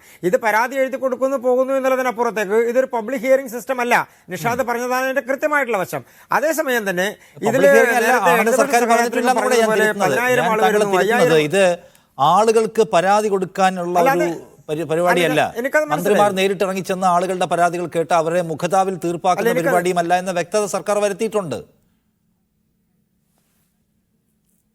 നിഷാദ് അതെനിക്ക് മനസ്സിലായി. അതുകൊണ്ട് തന്നെയാണ് അതിൻ്റെ ഒരു പ്രധാനപ്പെട്ട വശമുള്ളത്. ഈ യാത്ര തുടങ്ങിയതിന് ശേഷമുള്ള ഒരു നമ്മൾ കേരളം ചർച്ച ചെയ്ത ഒരു വലിയ വിഷയം ഏതാണ്? മറിയക്കുട്ടിയും അന്നക്കുട്ടിയും എന്ന് പറയുന്ന 2 സാധാരണക്കാരായിട്ടുള്ള പാവപ്പെട്ട സ്ത്രീകൾ, അമ്മമാരായിട്ടുള്ള ആളുകൾ, വൃദ്ധരായിട്ടുള്ള ആളുകൾ, അവരുടെ പെൻഷൻ കിട്ടാൻ വേണ്ടി സർക്കാരുമായി എത്രത്തോളം കലഹിക്കേണ്ട സാഹചര്യമുണ്ടായി. ഈ നവകേരള യാത്രയുമായി ബന്ധപ്പെട്ടുകൊണ്ട് എല്ലാ സ്കൂളുകളിലും എല്ലാ കോളേജുകളിലും എല്ലാ പ്രദേശങ്ങളിലും താലൂക്ക് അടിസ്ഥാനത്തിൽ ഈ യാത്ര വരുന്ന സ്ഥലങ്ങളിൽ പ്രാദേശിക അവധി പ്രഖ്യാപിക്കുകയല്ലേ? എന്തിന്റെ അടിസ്ഥാനത്തിൽ? മന്ത്രിമാർ വരുന്നു എന്നുള്ളതിന്റെ പേരിൽ പ്രാദേശിക അവധി പ്രഖ്യാപിച്ചുകൊണ്ട് ആളുകൾ പങ്കെടുക്കണം. സർക്കാർ യാത്രയുമായി ബന്ധപ്പെട്ട് ഇറക്കിയിട്ടുള്ള പല ഉത്തരവുകളും വലിയ തോതിലുള്ള ചർച്ച ഉണ്ടാക്കിയതാണ്. കുട്ടികളെ പങ്കെടുപ്പിക്കണം, അച്ചടക്കമുള്ള 200 കുട്ടികളെ പങ്കെടുപ്പിക്കണം, അല്ലെങ്കിൽ മതിൽ പൊളിക്കണം, രാത്രി വീണ്ടും കെട്ടാം എന്ന നിലയ്ക്കുള്ള നിർദ്ദേശങ്ങൾ പ്രശ്നം ഉണ്ടാക്കിയിട്ടുള്ളതാണ്. അത് പൊതു താല്പര്യവുമായി ചേർന്ന് പോകുന്നതാണെന്നുള്ള ചോദ്യം വാലിഡാണ്. നമുക്ക് അവിടെ നിൽക്കട്ടെ, ഞാനൊന്ന് വരാം. റിജിൽ മാക്കുറ്റി എന്നോടൊപ്പം ഉണ്ട്. റിജിൽ മാക്കുറ്റി, നോക്കൂ, ഇത് ഒരു അസാധാരണമായ ഒരു പരിപാടിയാണ്. കാരണം ക്യാബിനറ്റ് ഒന്നാകെ നാടാകെ സഞ്ചരിക്കുകയാണ്. നമുക്ക് മുൻപരിചയമില്ലാത്ത ഒന്നാണ്. എന്ന് വെച്ചാൽ നമ്മുടെ ഭരണാധിപന്മാർ മുഴുവനുണ്ട്. അതിന് വലിയ സെക്യൂരിറ്റി ഏർപ്പാടാക്കേണ്ടി വരും. ആ സെക്യൂരിറ്റി ശരിയായി നിർവഹിച്ച ആളുകൾക്ക് ഒരു ഗുഡ് സർവീസ് എൻട്രി കൊടുക്കുന്നു. അത് പോലീസിൻ്റെ ഒരു ആഭ്യന്തര കാര്യവുമാണ്. അതിനെ ഇത്ര വലുതാക്കുന്നത് എന്തിനാണെന്ന് ചോദിക്കുകയാണ് സർക്കാരും സർക്കാരിനോടൊപ്പം നിൽക്കുന്നവരും.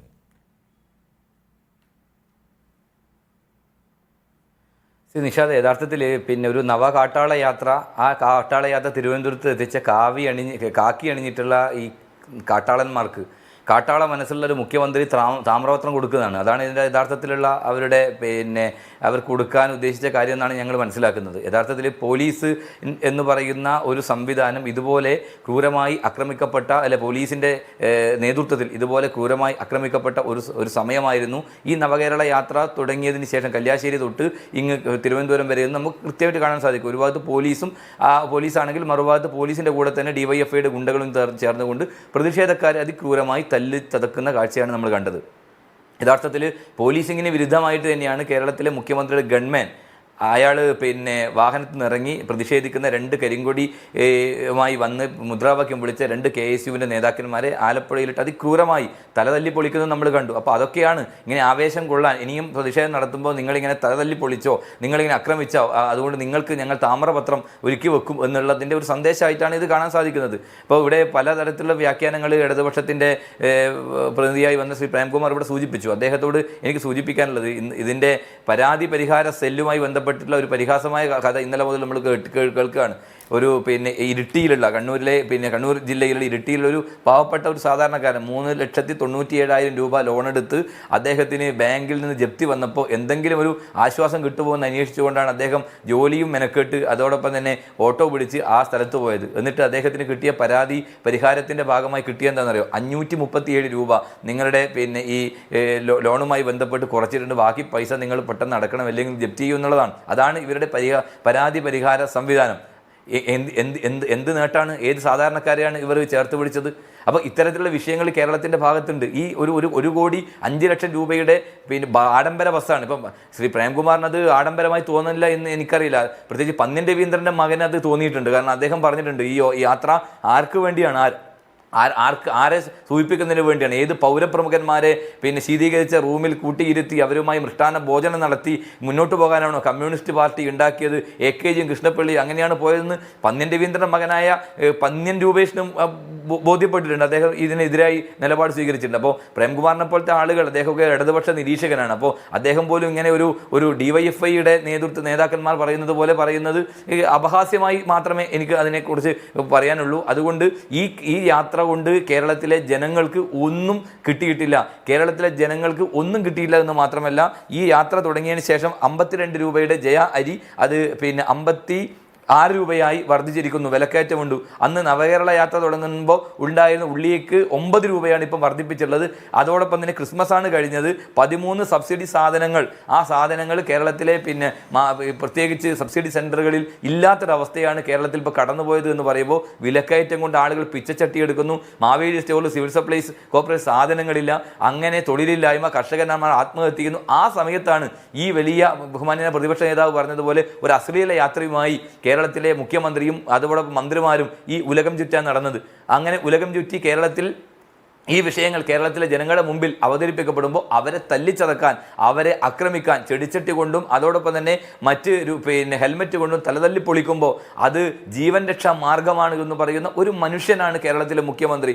അദ്ദേഹത്തിൻ്റെ ഗൺമാൻ അതിക്രൂരമായി 2 KSUക്കാരെ തല്ലുമ്പോൾ അത് ഞാൻ കണ്ടിട്ടില്ല എന്ന് പറയുമ്പോൾ അദ്ദേഹത്തിൻ്റെ കണ്ണ് എവിടെയാണ്? അദ്ദേഹത്തിൻ്റെ കണ്ണ് കാണുന്നില്ല. അദ്ദേഹത്തിന് അധികാരത്തിൻ്റെയും അതോടൊപ്പം സ്തുതിപാഠകന്മാരായ വിദൂഷകന്മാരായ മന്ത്രിപുങ്കവന്മാരുണ്ടല്ലോ. ഞങ്ങളൊക്കെ പറയാറുണ്ട്, നമ്മുടെ ഈ ധർമ്മപുരാണത്തിൽ OV വിജയൻ അദ്ദേഹത്തിൻ്റെ നോവലിൽ പ്രജാപതിയെക്കുറിച്ച് പറയുന്നുണ്ട്. പ്രജാപതിയുടെ കീഴ്വായുയെക്കുറിച്ച് പോലും വളരെ സുഗന്ധം പരത്തുന്നതാണെന്ന് പറയുന്ന കൊട്ടാര വിദൂഷകന്മാരെ പോലെയുള്ള അഭിനവ വിദൂഷകന്മാർ അദ്ദേഹത്തെ ദൈവത്തെ പോലും അദ്ദേഹത്തിന്റെ പാദസ്പർശമേറ്റ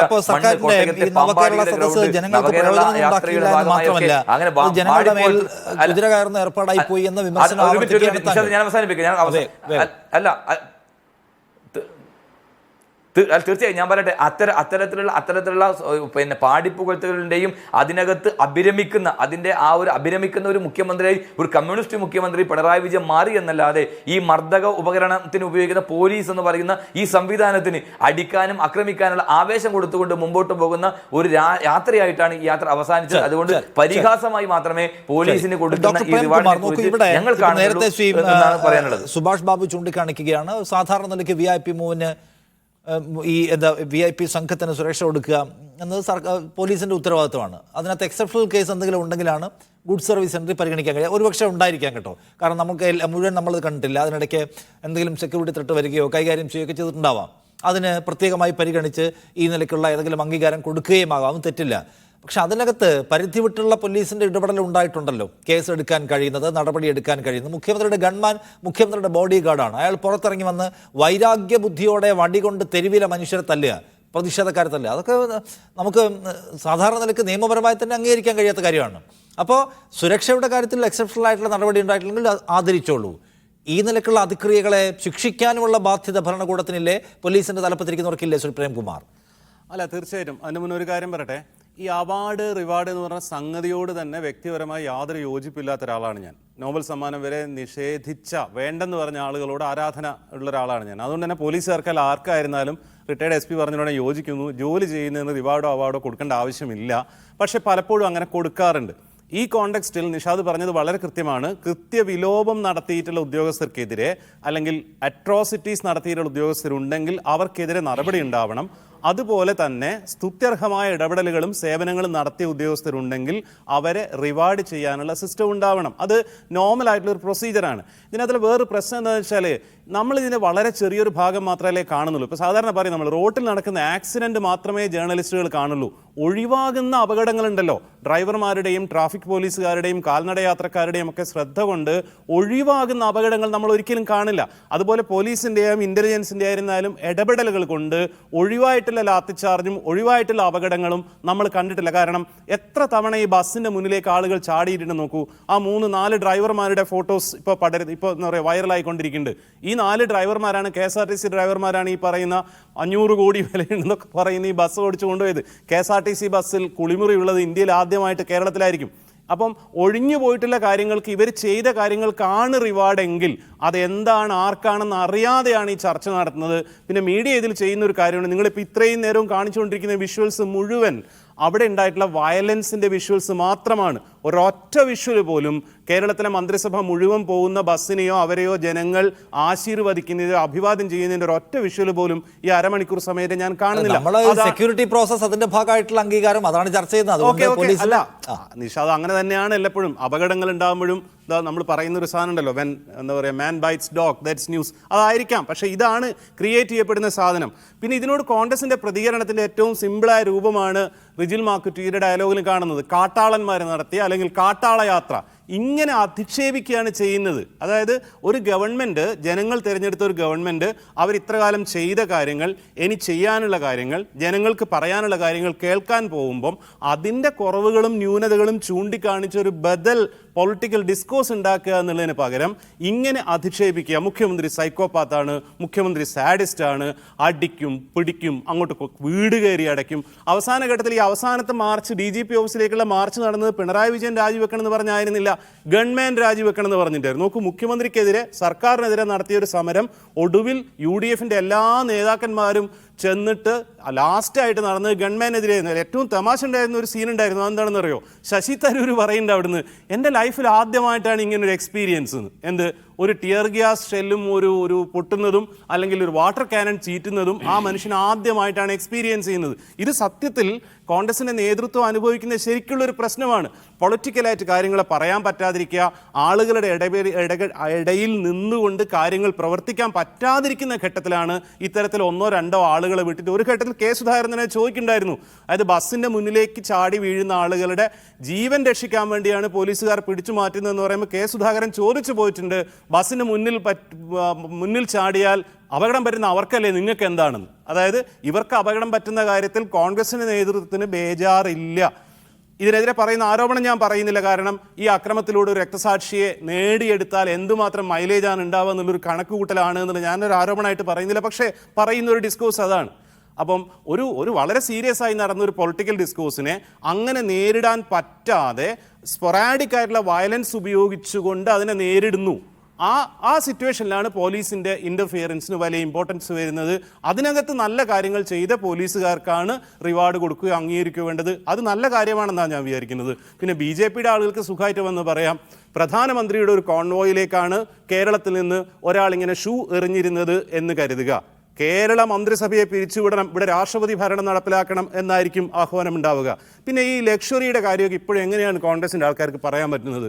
20 മന്ത്രിമാരും മുഖ്യമന്ത്രി അടക്കം 20 പേര് യാത്ര ചെയ്യുന്ന ബസ്സിൻ്റെ വിലയേക്കാൾ കൂടുതലാണ് റിജിൽ മാക്കുറ്റിക്ക് അറിയാം കേരളത്തിലെ ഗവർണർ ഒരൊറ്റ ആൾ പോകുന്ന കാറിൻ്റെ വില.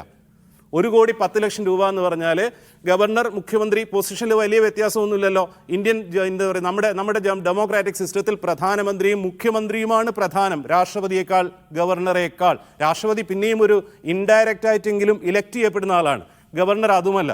കേരള ഗവർണർ സഞ്ചരിക്കുന്ന കാറിനേക്കാൾ വില കുറവാണ് മന്ത്രിസഭ മൊത്തം സഞ്ചരിക്കുന്ന ബസ്സിനുള്ളത്. തെലങ്കാനയിലും കർണാടകയിലും കോൺഗ്രസിൻ്റെ MLA-മാരെ ട്രാൻസ്പോർട്ട് ചെയ്യാൻ ഉപയോഗിക്കുന്ന ബസ്സിനേക്കാൾ ആർഭാടം കുറവാണ് കേരളത്തിലെ മന്ത്രിസഭ മുഴുവൻ സഞ്ചരിച്ചിട്ടുള്ള ബസ്സിന്. ഇപ്പോഴും അത് ആർഭാട ബസ് എന്ന് പറഞ്ഞുകൊണ്ടിരുന്നാൽ ആളുകൾ, ഈ കാലത്ത് കേരളത്തിൽ ജീവിക്കുന്ന ആളുകൾ നിങ്ങളെ നോക്കി ചിരിക്കുക മാത്രമേ ഉള്ളൂ. ശ്രീ റിജിൽ മാക്കുറ്റിയും, ഈ നവകേരള സദസ്സ് പൂർത്തിയാകുമ്പോൾ അതിന് നിരന്തരം വിവാദങ്ങൾ കൊണ്ട് ചെളിവാരി എറിയാൻ നിങ്ങൾ ശ്രമിക്കുകയാണ്. ജനങ്ങൾക്കിടയിൽ അതിന് അവമതിപ്പുണ്ടാക്കാനുള്ള നിങ്ങളുടെ ശ്രമങ്ങൾ വിജയിച്ചില്ല എന്ന് പറയുകയാണ് CPIM-ന് വേണ്ടി സംസാരിക്കുന്ന ആളുകൾ. അതിൽ തന്നെ ശ്രദ്ധിക്കൂ, അതായത് നവകേരള സദസ്സിന് ആയിരക്കണക്കിന് ആളുകൾ പങ്കെടുത്തിട്ടുണ്ട് എല്ലാ വേദികളിലും. അതിന് ബദലായി നിങ്ങൾ സംഘടിപ്പിച്ച പരിപാടിയാണ് കുറ്റവിചാരണ സദസ്സ്. സർക്കാരിനെതിരെ വലിയ ജനവികാരമുണ്ടെങ്കിൽ ആ ജനവികാരത്തെ എൻഗാഷ് ചെയ്യുന്ന തരത്തിൽ വലിയ തോതിലുള്ള ജനക്കൂട്ടത്തെ അവിടെ കൊണ്ടുവരാൻ നിങ്ങൾക്ക് കഴിയണമായിരുന്നു. പക്ഷെ കേരളത്തിൻ്റെ ശ്രദ്ധയിലേക്ക് അത്തരമൊരു സമരത്തെ ജനസാന്നിധ്യം കൊണ്ട് കൊണ്ടുവരാൻ നിങ്ങൾക്ക് കഴിഞ്ഞില്ല. എന്ന് വെച്ചാൽ നിങ്ങൾ വാർത്താ സമ്മേളനങ്ങൾ ഉന്നയിക്കുന്ന, അല്ലെങ്കിൽ നിങ്ങളുടെ കരിങ്കൊടി സംഘങ്ങൾ ഉന്നയിക്കുന്ന കേവലാക്ഷേപം മാത്രമേ ഇവിടെ അവശേഷിക്കുന്നുള്ളൂ. ജനങ്ങൾ ഇപ്പോഴും ഈ സർക്കാരിനെ വിശ്വസിക്കുന്നു എന്ന വാദത്തെ നമുക്ക് ശരിവയ്ക്കാമോ?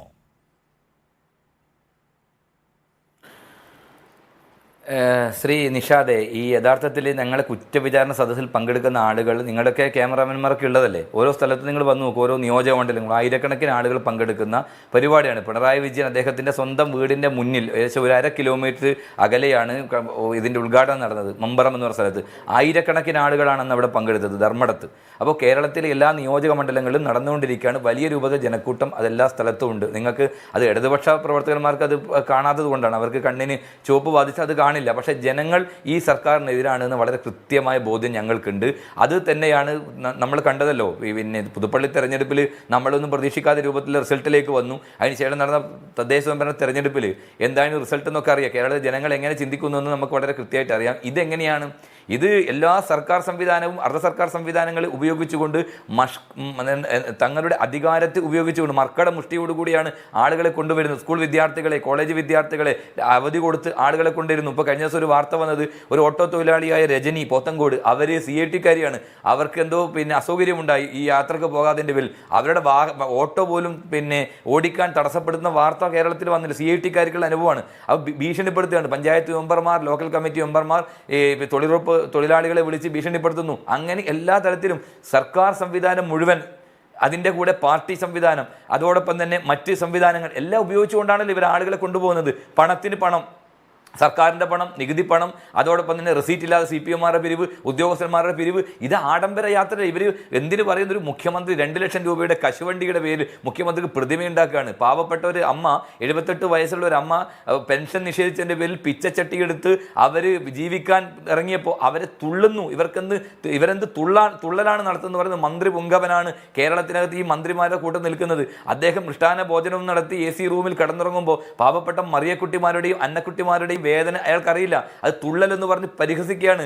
അങ്ങനെ നിൽക്കുന്ന ആളുകൾ, എന്തിനാണ് നിങ്ങൾ ഇവിടെ കേരളത്തിൽ കൃഷി ചെയ്യുന്നത്, തമിഴ്നാട്ടിൽ കൃഷിയുണ്ടല്ലോ എന്ന് പറയുന്ന ഈ അധമന്മാരായ മന്ത്രിമാരും ഉൾപ്പെടെയുള്ള ആളുകളാണല്ലോ ഈ യാത്രയിലെമ്പാടും നടക്കുന്നത്.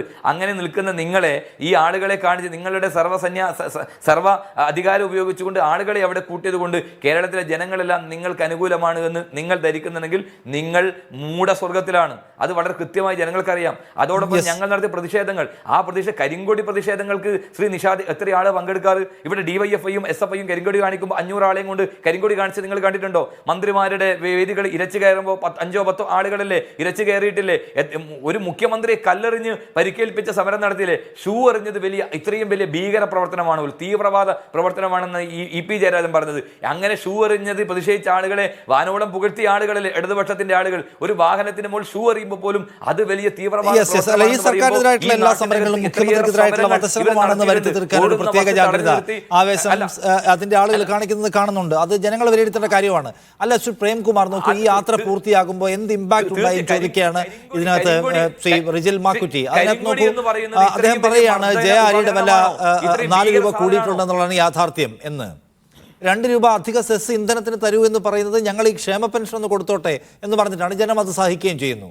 പക്ഷെ സെസ് വാങ്ങിക്കുകയും ചെയ്യുകയാണ്, ക്ഷേമ പെൻഷൻ കൊടുക്കുന്നില്ല. ഏതൊക്കെയോ ആളുകൾ കോടതിയിൽ പോയിട്ട് അതിൻ്റെ പേരിൽ പരാതികൾ പോകുന്നു, കോടതി അതിൻ്റെ പേരിൽ എന്തൊക്കെയോ പറയുന്നു. ആ നിലയ്ക്കുള്ള തലക്കെട്ടുകൾ ഉണ്ടാവുന്നു. സർക്കാരിനെ സംബന്ധിച്ച് ഏറ്റവും കോമൺ പീപ്പിളിൻ്റെ ഒരു ജീവസന്ധാരണ പ്രശ്നങ്ങളെ അഡ്രസ്സ് ചെയ്യാൻ കഴിഞ്ഞിട്ടില്ല. കേവലമായ ഒരു ക്യാമ്പയിൻ മെക്കാനിസം പൂർത്തിയായി എന്നാണോ വിചാരിക്കേണ്ടതിനെക്കുറിച്ച്? അല്ല നിഷാദ്, ഈ മറിയക്കുട്ടി വിമോചന സമരത്തിൽ പങ്കെടുത്തിരുന്നുവെന്ന് അഭിമാനത്തോടെ പറയുന്ന മറിയക്കുട്ടി കോൺഗ്രസ് ആണോ?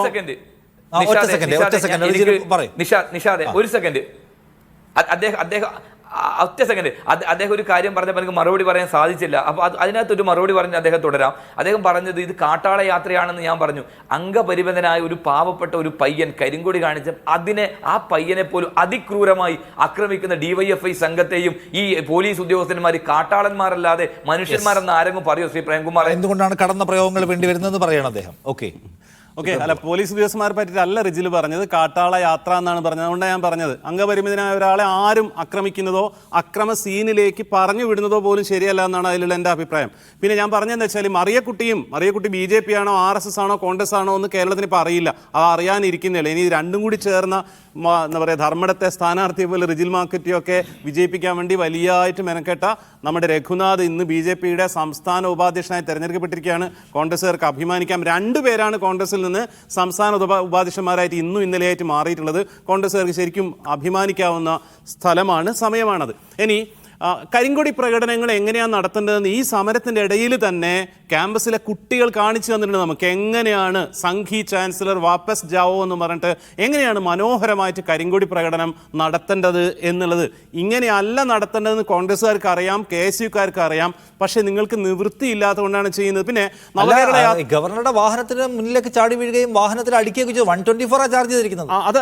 ആ ഇൻസിഡന്റ് ശരിയായിരുന്നില്ല. അതിന് ചാർജ് ചെയ്ത് 124 ആണ്. 124 ചാർജ് ചെയ്യണം എന്ന് പറഞ്ഞ ആളുകളാണ് കോൺഗ്രസിന്റെ ആളുകളും BJPയുടെ ആളുകളും. ഗവർണറുടെ പ്രായം എത്രയാണെന്ന് പറഞ്ഞ ഇതേ ആളുകൾ തന്നെയാണ് മുഖ്യമന്ത്രിക്കെതിരെ വണ്ടിയുടെ മുന്നിൽ ചാടുമ്പം അത് പ്രതിഷേധമാണെന്ന് പറയുന്നത്.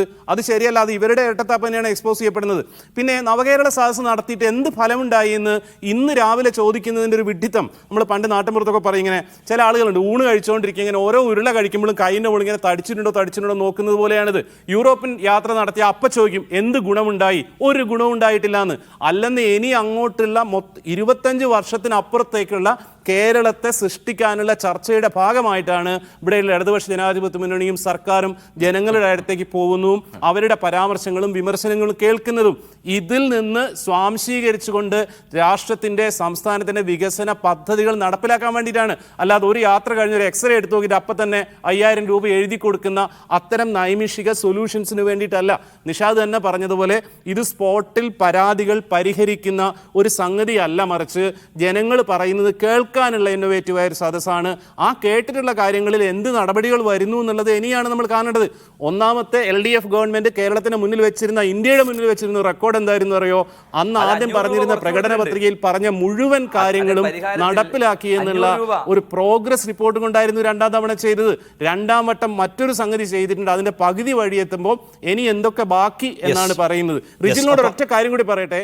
ദേവി നിങ്ങൾ ഈ പ്രജാപതിയുടെ ധർമ്മപുരാണത്തിന്റെ ഉദാഹരണം ഇങ്ങനെ എടുത്ത് വീശരുത്. കാരണം അത് നിങ്ങളുടെ ആരാധ്യയായ നേതാവ് ഇന്ദിരാഗാന്ധി ഇന്ത്യൻ ഫാസിസം, ഇന്ത്യൻ ജനാധിപത്യം ഏറ്റവും ഭീകരമായ ഫാസിസ്റ്റ് സ്വഭാവം കൈവരിച്ച അടിയന്തരാവസ്ഥക്കാലത്ത് നിങ്ങളുടെ ധീരയായ, നിങ്ങളുടെ ആദരണീയായ, ദൈവതുല്യായ ഇന്ദിരാഗാന്ധിയെ പരിഹസിക്കാൻ വേണ്ടി OV വിജയൻ എഴുതിയതാണ്. വേറെ ഏതെങ്കിലും ഉദാഹരണങ്ങൾ എടുത്തോളൂ, നിങ്ങൾ സോവിയറ്റ് യൂണിയൻ ഉദാഹരണം ഉണ്ടാവും. അപ്പൊ നവകേരള സദസ്സിന്റെ ഗുണഫലം എന്താണെന്ന് ചോദിക്കാൻ തിടുക്കപ്പെടേണ്ട, അതിന് ഗുണഫലം വരുന്നുണ്ട് എന്നതാണ്. അല്ല, ഈ BJP-യുടെ പ്രതിനിധി പി കൃഷ്ണദാസ്, ഇവിടെ നോക്കൂ, നമ്മുടെ സർക്കാരിനെ സംബന്ധിച്ച് സർക്കാർ വലിയ ഇറുക്കം അനുഭവിക്കുന്നുണ്ടെന്നുള്ള യാഥാർത്ഥ്യമാണ്. സർക്കാരിന്റെ പല സ്കീമുകളും ഫ്രീസ് ആയിരിക്കുകയാണ്. അതിന് കാരണം സാമ്പത്തികമായി വരവ് കുറഞ്ഞതുകൊണ്ടാണ്. കടമെടുപ്പ് പരിധി കുറഞ്ഞു, ഗ്രാന്റ് കുറഞ്ഞു, നമ്മളാകെ പ്രയാസത്തിലാണ്. അതിനകത്ത് കേന്ദ്ര സർക്കാർ ഒരു പ്രത്യേക സമീപനം നമ്മളോട് സ്വീകരിക്കുന്നുണ്ട് എന്നത് യാഥാർത്ഥ്യമാണ്. താങ്കൾക്ക് തർക്കം ഉണ്ടാവും, പക്ഷേ യാഥാർത്ഥ്യം നമുക്കറിയാം. വരവ് കുറഞ്ഞത് അറിയാലോ. കേന്ദ്ര സർക്കാരിൻ്റെ കടമെടുപ്പ് പരിധി കൂടുന്നു. നമ്മളെക്കാൾ കടമെടുപ്പ് പരിധി കൂടിയ, നമ്മളെക്കാൾ കടമുള്ള 7-8 സംസ്ഥാനങ്ങൾ വേറെ ഉണ്ട്. അവർക്കൊന്നും ഇല്ലാത്ത പ്രശ്നം നമുക്കുണ്ട്. അപ്പം സത്യത്തിൽ ഈ സർക്കാരിൻ്റെ കെടുകാര്യസ്ഥതയല്ല, മറിച്ച് കേന്ദ്രത്തിൻ്റെ പ്രതികാര ബുദ്ധിയാണ് സകല പ്രശ്നങ്ങൾക്കും കാരണം എന്ന് ജനങ്ങളെ പഠിപ്പിക്കാൻ കഴിഞ്ഞു എന്നതാണ് ഈ യാത്രയുടെ ഒരു വിജയമായിട്ട് അവർ കാണുന്ന കാര്യം. നിഷാദെ, ഈ നവകേരള യാത്ര തുടങ്ങിയത് മുതൽ എല്ലാ ദിവസവും നമ്മൾ രാവിലെ എന്താ കാണുന്നത്? 3-4 മന്ത്രിമാർ നടക്കാൻ വേണ്ടി ഇറങ്ങുന്നു. നമുക്കെല്ലാം അറിയാമല്ലോ ആ മന്ത്രിമാർ ആരൊക്കെയാണ് എന്നുള്ളത്. ആ നടക്കാൻ ഇറങ്ങുന്ന മന്ത്രിമാർ ഓരോ ചാനലുകാരോട് ഓരോ വിഷയങ്ങളെ സംബന്ധിച്ച് ബോഷ്ക്ക് പറയുക.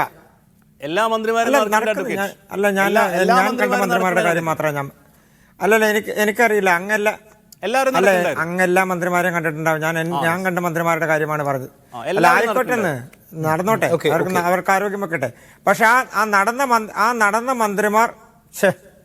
നടന്ന മന്ത്രിമാർ ഈ രാജ്യത്തെ ജനങ്ങളോട്, ഈ സംസ്ഥാനത്തെ ജനങ്ങളോട് മാധ്യമങ്ങളിലൂടെ പറഞ്ഞത് എന്താണ്?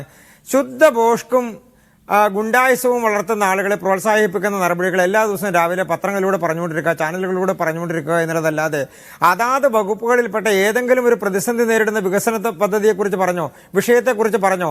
ആ മന്ത്രിമാരെല്ലാം തന്നെ SFIക്കാരുടെ പ്രകടനത്തെ പ്രകീർത്തിക്കാൻ വേണ്ടി കുറച്ച് വാക്കുകൾ ഉപയോഗിക്കുക, ഗവർണറെ ചീത്ത വിളിക്കാൻ വേണ്ടി കുറച്ച് വാക്കുകൾ ഉപയോഗിക്കുക. ഇതാണ് അവർ നടത്തിക്കൊണ്ടിരുന്ന ഒരു നവകേരള യാത്രയുടെ പ്രധാനപ്പെട്ട വിഷയം. ഇനി നിഷാദിനോട് ചോദിച്ച വിഷയത്തിലേക്ക് കടന്നാൽ ഒരു പ്രധാനപ്പെട്ട കാര്യമുള്ളത്, കടമെടുപ്പുമായി ബന്ധപ്പെട്ടുകൊണ്ട് ഈ സംസ്ഥാനത്തിന്റെ കടമെടുപ്പ് നമ്മൾ പരിധി കടന്നിരിക്കുന്നു എന്നുള്ളത് റിസർവ് ബാങ്ക് പറയുന്നതാണ്, അതിന്റെ റൂൾസ് പറയുന്നതാണ്, അല്ലാതെ കേന്ദ്ര ഗവൺമെന്റ് പറയുന്നതോ മറ്റാരെങ്കിലും പറയുന്നതോ അല്ല. ഇനി മറ്റൊരു പ്രധാനപ്പെട്ട വിഷയം, കേരളത്തിന് പണം കിട്ടാനുണ്ട് എന്ന് പറയുന്നത്. 53,000 കോടി കിട്ടാനുണ്ട് എന്ന് പറഞ്ഞ് നമ്മൾ 131 പ്രകാരം നമ്മൾ സുപ്രീം കോടതിയെ സമീപിച്ചിരിക്കുന്നു എന്നാണല്ലോ പറയുന്നത്. എത്ര കിട്ടാനുണ്ട് എന്ന് സുപ്രീം കോടതിയിൽ ബോധിപ്പിക്കട്ടെ, ഈ സർക്കാർ ബോധിപ്പിക്കട്ടെ. അപ്പോൾ കേന്ദ്ര ഗവൺമെന്റിൽ നിന്ന് എത്ര കിട്ടാനുണ്ടെന്ന് കൃത്യമായി ബോധ്യപ്പെടുമല്ലോ. GST നഷ്ടപരിഹാരമായി എത്ര കിട്ടാനുണ്ട് എന്ന് പറഞ്ഞപ്പോൾ, എത്രയാണ് കിട്ടാനുള്ളത് എന്ന് കേന്ദ്ര ഗവൺമെന്റ് പറഞ്ഞപ്പോൾ അതിൽ നിന്ന് വിഴുങ്ങിയ ആളുകളാണ് ഇടതുപക്ഷത്തിന്റെ ധനകാര്യ വകുപ്പ് മന്ത്രി. ഇനി തോപ്പിക്കാൻ പറ്റുമായിരിക്കും, പക്ഷെ നോക്കൂ, നിങ്ങൾ ഈ പോളിസി മാറ്റിനകത്ത് തന്നെ ഇരട്ടത്താപ്പ് കാണിക്കുകയാണ്. നിങ്ങൾക്ക് ടോട്ടൽ എന്താണ് ആഭ്യന്തര വരുമാനത്തിന്റെ 50% കൂടുതൽ നിങ്ങൾക്ക് എടുക്കാൻ പറ്റും കടം. വേറെ ഒരുപാട് സംസ്ഥാനങ്ങൾ എടുക്കുന്നുണ്ട്, നമുക്ക് പറ്റില്ല എന്നുള്ളത് വിവേചന സമീപനമാണ്. നിഷാദെ, എനിക്ക് നിഷാദിനോട് അഭിപ്രായ വ്യത്യാസമില്ല. പക്ഷെ നമ്മളുടെ ഈ പാനലിൽ കേട്ടുകൊണ്ടിരിക്കുന്ന ആളുകൾ മാത്രമല്ലല്ലോ, ഈ രാജ്യത്തെ ജനങ്ങളെല്ലാം ഇത് കേട്ടുകൊണ്ടിരിക്കുകയല്ലേ. അങ്ങനെ റിസർവ് ബാങ്കിനോ കേന്ദ്ര ഗവൺമെന്റിനോ ഒരു സംസ്ഥാനത്തിന് മാത്രമായ ഒരു പ്രത്യേക പോളിസി ഉണ്ടാക്കാൻ കഴിയുമോ? അങ്ങനെ പോളിസി ഉണ്ടാക്കാൻ കഴിയാത്തത് കൊണ്ടാണ് കേരളം പറഞ്ഞിട്ടുള്ള കാര്യങ്ങളെല്ലാം തെറ്റാണ് എന്ന് ബഹുമാനപ്പെട്ട കേന്ദ്ര ധനകാര്യ വകുപ്പ് മന്ത്രി ഇവിടെ വന്നിട്ട് അക്കമിട്ട് കണക്കുകൾ ബോധിപ്പിക്കുന്ന സാഹചര്യം ഉണ്ടായത്. അതുകൊണ്ടാണ് ഈ സർക്കാരിന് മറ്റൊന്നും മിണ്ടാനില്ലാതെയായത്. അതുകൊണ്ടാണ് ഈ സർക്കാർ വീണ്ടും സുപ്രീം കോടതിയെ സമീപിച്ചുകൊണ്ട് 10ാം ധനകാര്യ കമ്മീഷന്റെ അതേ രീതിയിൽ തന്നെ ഞങ്ങൾക്ക് ഇനിയും പണം കിട്ടണമെന്ന് 15ാം ധനകാര്യ കമ്മീഷൻ കഴിഞ്ഞപ്പോൾ അതേ കാര്യം തന്നെ ആവർത്തിച്ചുകൊണ്ടിരിക്കുന്നത്. അതായത് 25 കൊല്ലം മുൻപുണ്ടായിരുന്ന സാമ്പത്തിക അവസ്ഥയിലേക്ക് കേരളത്തിന്റെ സ്ഥിതി പോകണം എന്ന് ആവശ്യപ്പെടുന്ന ആളുകളാണ് കേരളത്തിൽ ഭരിച്ചുകൊണ്ടിരിക്കുന്ന ആളുകൾ. അതുകൊണ്ടാണ് ഞാൻ സൂചിപ്പിച്ചത്, കേന്ദ്രത്തിന്റെ ധനകാര്യ വകുപ്പ് മന്ത്രി പറഞ്ഞതിനെ കുറിച്ച് കേരളത്തിന്റെ ധനകാര്യ വകുപ്പ് മന്ത്രി എന്താണ് തിരിച്ചു പറഞ്ഞത്? നമ്മൾക്ക് പണം കിട്ടാനുണ്ട്. എന്താ പണം കിട്ടാനുള്ളത്? നമ്മൾക്ക് കിട്ടാനുള്ള GST കുടിശ്ശിക അത് ഇല്ല എന്ന് കേന്ദ്രം പറഞ്ഞിരിക്കുന്നു, അതില്ല എന്ന് സമ്മതിക്കുന്ന സാഹചര്യം ഉണ്ടായിരിക്കുന്നു. കേരളവുമായി ബന്ധപ്പെട്ടുകൊണ്ട് കടമെടുപ്പ് 3% എന്നുള്ളത് 3.5% കടന്നിരിക്കുന്നു. അതിൽ നമ്മൾ 1000 കോടി വീണ്ടും കടന്നിരിക്കുന്നു. അതൊരു പോളിസിയാണ്. ആ പോളിസിയെ മാറ്റാൻ വേണ്ടി കഴിയുമോ? നമ്മുടെ നികുതി വരുമാനം, കേരളത്തിന്റെ പ്രയാസഘട്ടത്തെ നേരിടുന്നതിന് കേന്ദ്രത്തിനുള്ള ഉത്തരവാദിത്വം എന്താണ്? അത് പറ. നമ്മളിവിടെ എന്തെങ്കിലും തരത്തിലുള്ള ധൂർത്ത് നടത്തിയിട്ടാണോ നമുക്ക് 50,000 കോടിയുടെ കമ്മി ഉണ്ടാവുന്നത്? ആണോ? ഈ യാത്ര നടത്തിയോണ്ടാണോ നമുക്ക് പെൻഷൻ കൊടുക്കാൻ പൈസ? നിങ്ങൾ കൊണ്ടുവരുന്ന ഒരു നയം ടോട്ടൽ കടത്തിന്റെ കൂടെ കിഫ്ബിയെ കൂടി ചേർക്കണം നിങ്ങൾ വാശി പിടിക്കുകയാണ്. അങ്ങനെ വാശി പിടിക്കുമ്പോൾ എന്ത് സംഭവിക്കും? ഈ കേരളത്തിന് മുന്നോട്ട് പോകാൻ കഴിയാതെ വരും. കേരളം ഒരു പ്രയാസഘട്ടം അഭിമുഖീകരിക്കുമ്പോൾ നിങ്ങൾക്ക് ഒരു റെസ്പോൺസിബിലിറ്റി ഇല്ലേ കേന്ദ്ര സർക്കാർ? അല്ല, ഞങ്ങളുടെ റെസ്പോൺസിബിലിറ്റി അവിടെ നിൽക്കട്ടെ. കേരളത്തിന്റെ റെസ്പോൺസിബിലിറ്റി എന്താണ്? നമ്മുടെ സംസ്ഥാന സർക്കാരിന്റെ റെസ്പോൺസിബിലിറ്റി എന്താണ്? എന്താ ചെയ്യാൻ പറ്റുക? 50,000 കോടി രൂപയുടെ ലോസ് ഉള്ള സമയത്ത്, സകല നികുതിയും നിങ്ങൾ പിരിക്കുന്ന സമയത്ത്, അതിനകത്ത് തന്നെ ആകെയുള്ള വിവേചന സമീപനം നിലനിൽക്കുന്ന സമയത്ത് വേറെ എന്ത് ചെയ്യാനാ? എന്ത് ചെയ്തിട്ട് പരിഹരിക്കും 50,000 കോടിയുടെ ഈ ലോസ് അല്ലെങ്കിൽ ഈ പറഞ്ഞ കമ്മി? കേരളത്തിലെ മന്ത്രിമാർ പറയുന്ന വിഡ്ഢിത്തരം നിഷാദിനെ പോലുള്ളൊരു മാധ്യമപ്രവർത്തകൻ പറയരുത് എന്നാണ് എനിക്ക് അഭ്യർത്ഥിക്കാനുള്ളത്. അതിന്റെ പ്രധാനപ്പെട്ട കാരണം, കേരളത്തിന് 50,000 കോടി കിട്ടാനുണ്ടോ എന്നുള്ളത് ഈ സർക്കാരിന്റെ കള്ളക്കണക്കും പൊള്ളക്കണക്കുമാണ്. 50,000 കോടിയുടെ വരുമാന കമ്മി ഉണ്ടായിരിക്കുന്നു എന്നാണ് പ്രശ്നമുള്ളത്. ഫണ്ട് ഫ്ലോ ഇഷ്യൂ ഉണ്ട്, അതാണ് പ്രശ്നം. അങ്ങനെയല്ല, അതല്ല വിഷയം. അതായത് 10ാം ധനകാര്യ കമ്മീഷന്റെ കണക്കുകൾ പ്രകാരം കേരളത്തിന് കിട്ടിക്കൊണ്ടിരുന്ന പണം 15ാം ധനകാര്യ കമ്മീഷന്റെ നടപടികളിൽ കിട്ടുന്നില്ല എന്നുള്ളതാണ് വാദം. അതായത് 14ാം ധനകാര്യ കമ്മീഷൻ നിശ്ചയിച്ച കാര്യങ്ങൾ 15ാം ധനകാര്യ അപ്പോ കേരളത്തിനൊരു പ്രശ്നമുണ്ട്. ആ പ്രശ്നത്തെ നിങ്ങൾ എങ്ങനെ അഡ്രസ് ചെയ്യുന്നത്? അതിലാണ് ഒരു ഭരണകൂടത്തിന്റെ മികവിരിക്കുന്നത്. ഈ രാജ്യത്തിന്റെ ഭാഗമായിട്ട് അങ്ങനെയല്ല. അതാണ് ഞാൻ പറയാൻ വന്നത് നിഷാദ്. ശരി, അപ്പോൾ കേരളത്തിൽ ക്രൈസിസ് ഇല്ല. ഈ ക്രൈസിസ് ഇവർ വെറുതെ ഉണ്ടാക്കുന്നതാണ്. 284 കോടി രൂപയാണ് കേരളത്തിൽ നികുതി പിരിച്ചെടുക്കാനുള്ളത്. അങ്ങനെയല്ലെന്ന്, കേരളത്തിൽ നികുതി പിരിച്ചെടുക്കാനുള്ള പെൻഡിംഗ് കിടക്കുന്ന പണമാണ് 28,284 കോടി രൂപ. അതുകൊണ്ട് തീരുന്നല്ലോ. ഇനിയിപ്പോ എല്ലാ നികുതിയും നാളെ പിരിച്ചെടുക്കാൻ തീരുമാനിച്ചാലും കഴിയില്ലല്ലോ. ഒരു സെക്കൻഡ് സുഭാഷ് ബാബു, എന്റെ സമയം കടന്നു പോകുന്നുണ്ട്. സുഭാഷ് ബാബു, ഇവിടെ പോലീസ് സർക്കാരിന് വേണ്ടി, സർക്കാരിന്റെ താല്പര്യത്തിന് വേണ്ടി എന്തും ചെയ്യാൻ ഒരുങ്ങി പുറപ്പെട്ടിരിക്കുന്ന, സർക്കാരിൻ്റെ പ്രീതിക്ക് വേണ്ടി എന്തും ചെയ്യാം എന്നൊരു നിലയെടുത്ത് പോകുന്ന സംഘമാണ്. അപ്പോൾ അവരെ അങ്ങോട്ട് പ്രീതിപ്പെടുത്തുക, അവർ തിരിച്ചും പ്രീതിപ്പെടുത്തുക. ജനങ്ങളുടെ താല്പര്യം എന്താണ്, ജനാധിപത്യ താല്പര്യം എന്താണ് എന്നതൊന്നും സർക്കാരോ പോലീസോ പരിഗണിക്കുന്നില്ല എന്നൊരു വിമർശനം. അങ്ങനെ ഒരു പ്രത്യേക സാഹചര്യം ഇപ്പോൾ കേരളത്തിലുണ്ടോ? അങ്ങനെയാണ് നമ്മൾ തോന്നുന്നത്. കാരണം അന്നേരം പോലീസ് നിഷ്പക്ഷമായിട്ട് ജോലി ചെയ്യണമെന്നുള്ളതാണ് പോലീസിന്റെ എല്ലാ നിയമ സംഹിതകളും പറയുന്നത്. പോലീസ് ഒരു ഏതെങ്കിലും പക്ഷം ചേർന്നുകൊണ്ട് പ്രവർത്തിക്കുക എന്നുള്ളത്, അക്രമത്തിന്റെ പക്ഷം ചേർന്ന് പോലീസ് പ്രവർത്തിക്കുക എന്ന് പറഞ്ഞാൽ നമ്മൾ കണ്ടത്. അത് എന്നെ സംബന്ധിച്ചോളം എന്നെ വളരെ ദുഃഖിപ്പിച്ച കാര്യമാണ്. പോലീസിന്റെ അന്തസ്സ് പരിപൂർണമായി അടിയറ വെച്ചു എന്ന് പറയുന്നതിൽ എനിക്ക് യാതൊരു സംശയമില്ല.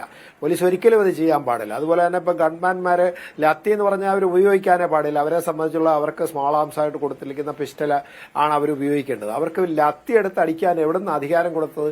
ലത്തി അടിക്കുന്നതിന് ചിലപ്പോൾ നടപടിക്രമമുണ്ട്. സാധാരണ ഈ സമരം ചെയ്യുന്ന ആളുകളെയൊക്കെ ചേസ് ചെയ്ത് വിട്ടു എന്ന് പറയാം. അപ്പോൾ ആ സമയത്ത് ചെറിയൊരു അടി പുറകിലൊക്കെ കൊടുത്തത്. ഇതൊക്കെ പറയുന്നത് നമ്മളിപ്പം എന്താ പറയുന്നത്, പാമ്പിനെ തല്ലിക്കൊല്ലുന്ന മാതിരി തല്ലുക പറഞ്ഞിട്ട് ഇതൊക്കെ വളരെ ക്രൂരമായി. ഇത് മുഴുവൻ ക്രിമിനൽ. ഇങ്ങനെ അതായത് പോലീസിന് പുറത്തുള്ള അക്രമികൾ ചെയ്തിരിക്കുന്ന എല്ലാ മർദ്ദനങ്ങളെയും അത് അക്രമങ്ങളായിട്ട് പരിഗണന, അത് അൺലോഫുൾ അസംബ്ലി, അതായത് പോലീസ് പരിധി വിട്ട് പെരുമാറിയിട്ടുണ്ടെങ്കിൽ അത് അഡ്രസ് ചെയ്യാൻ, അത് ഫിക്സ് ചെയ്യാൻ സർക്കാരിന് ബാധ്യതയുണ്ട് എന്നാണ്.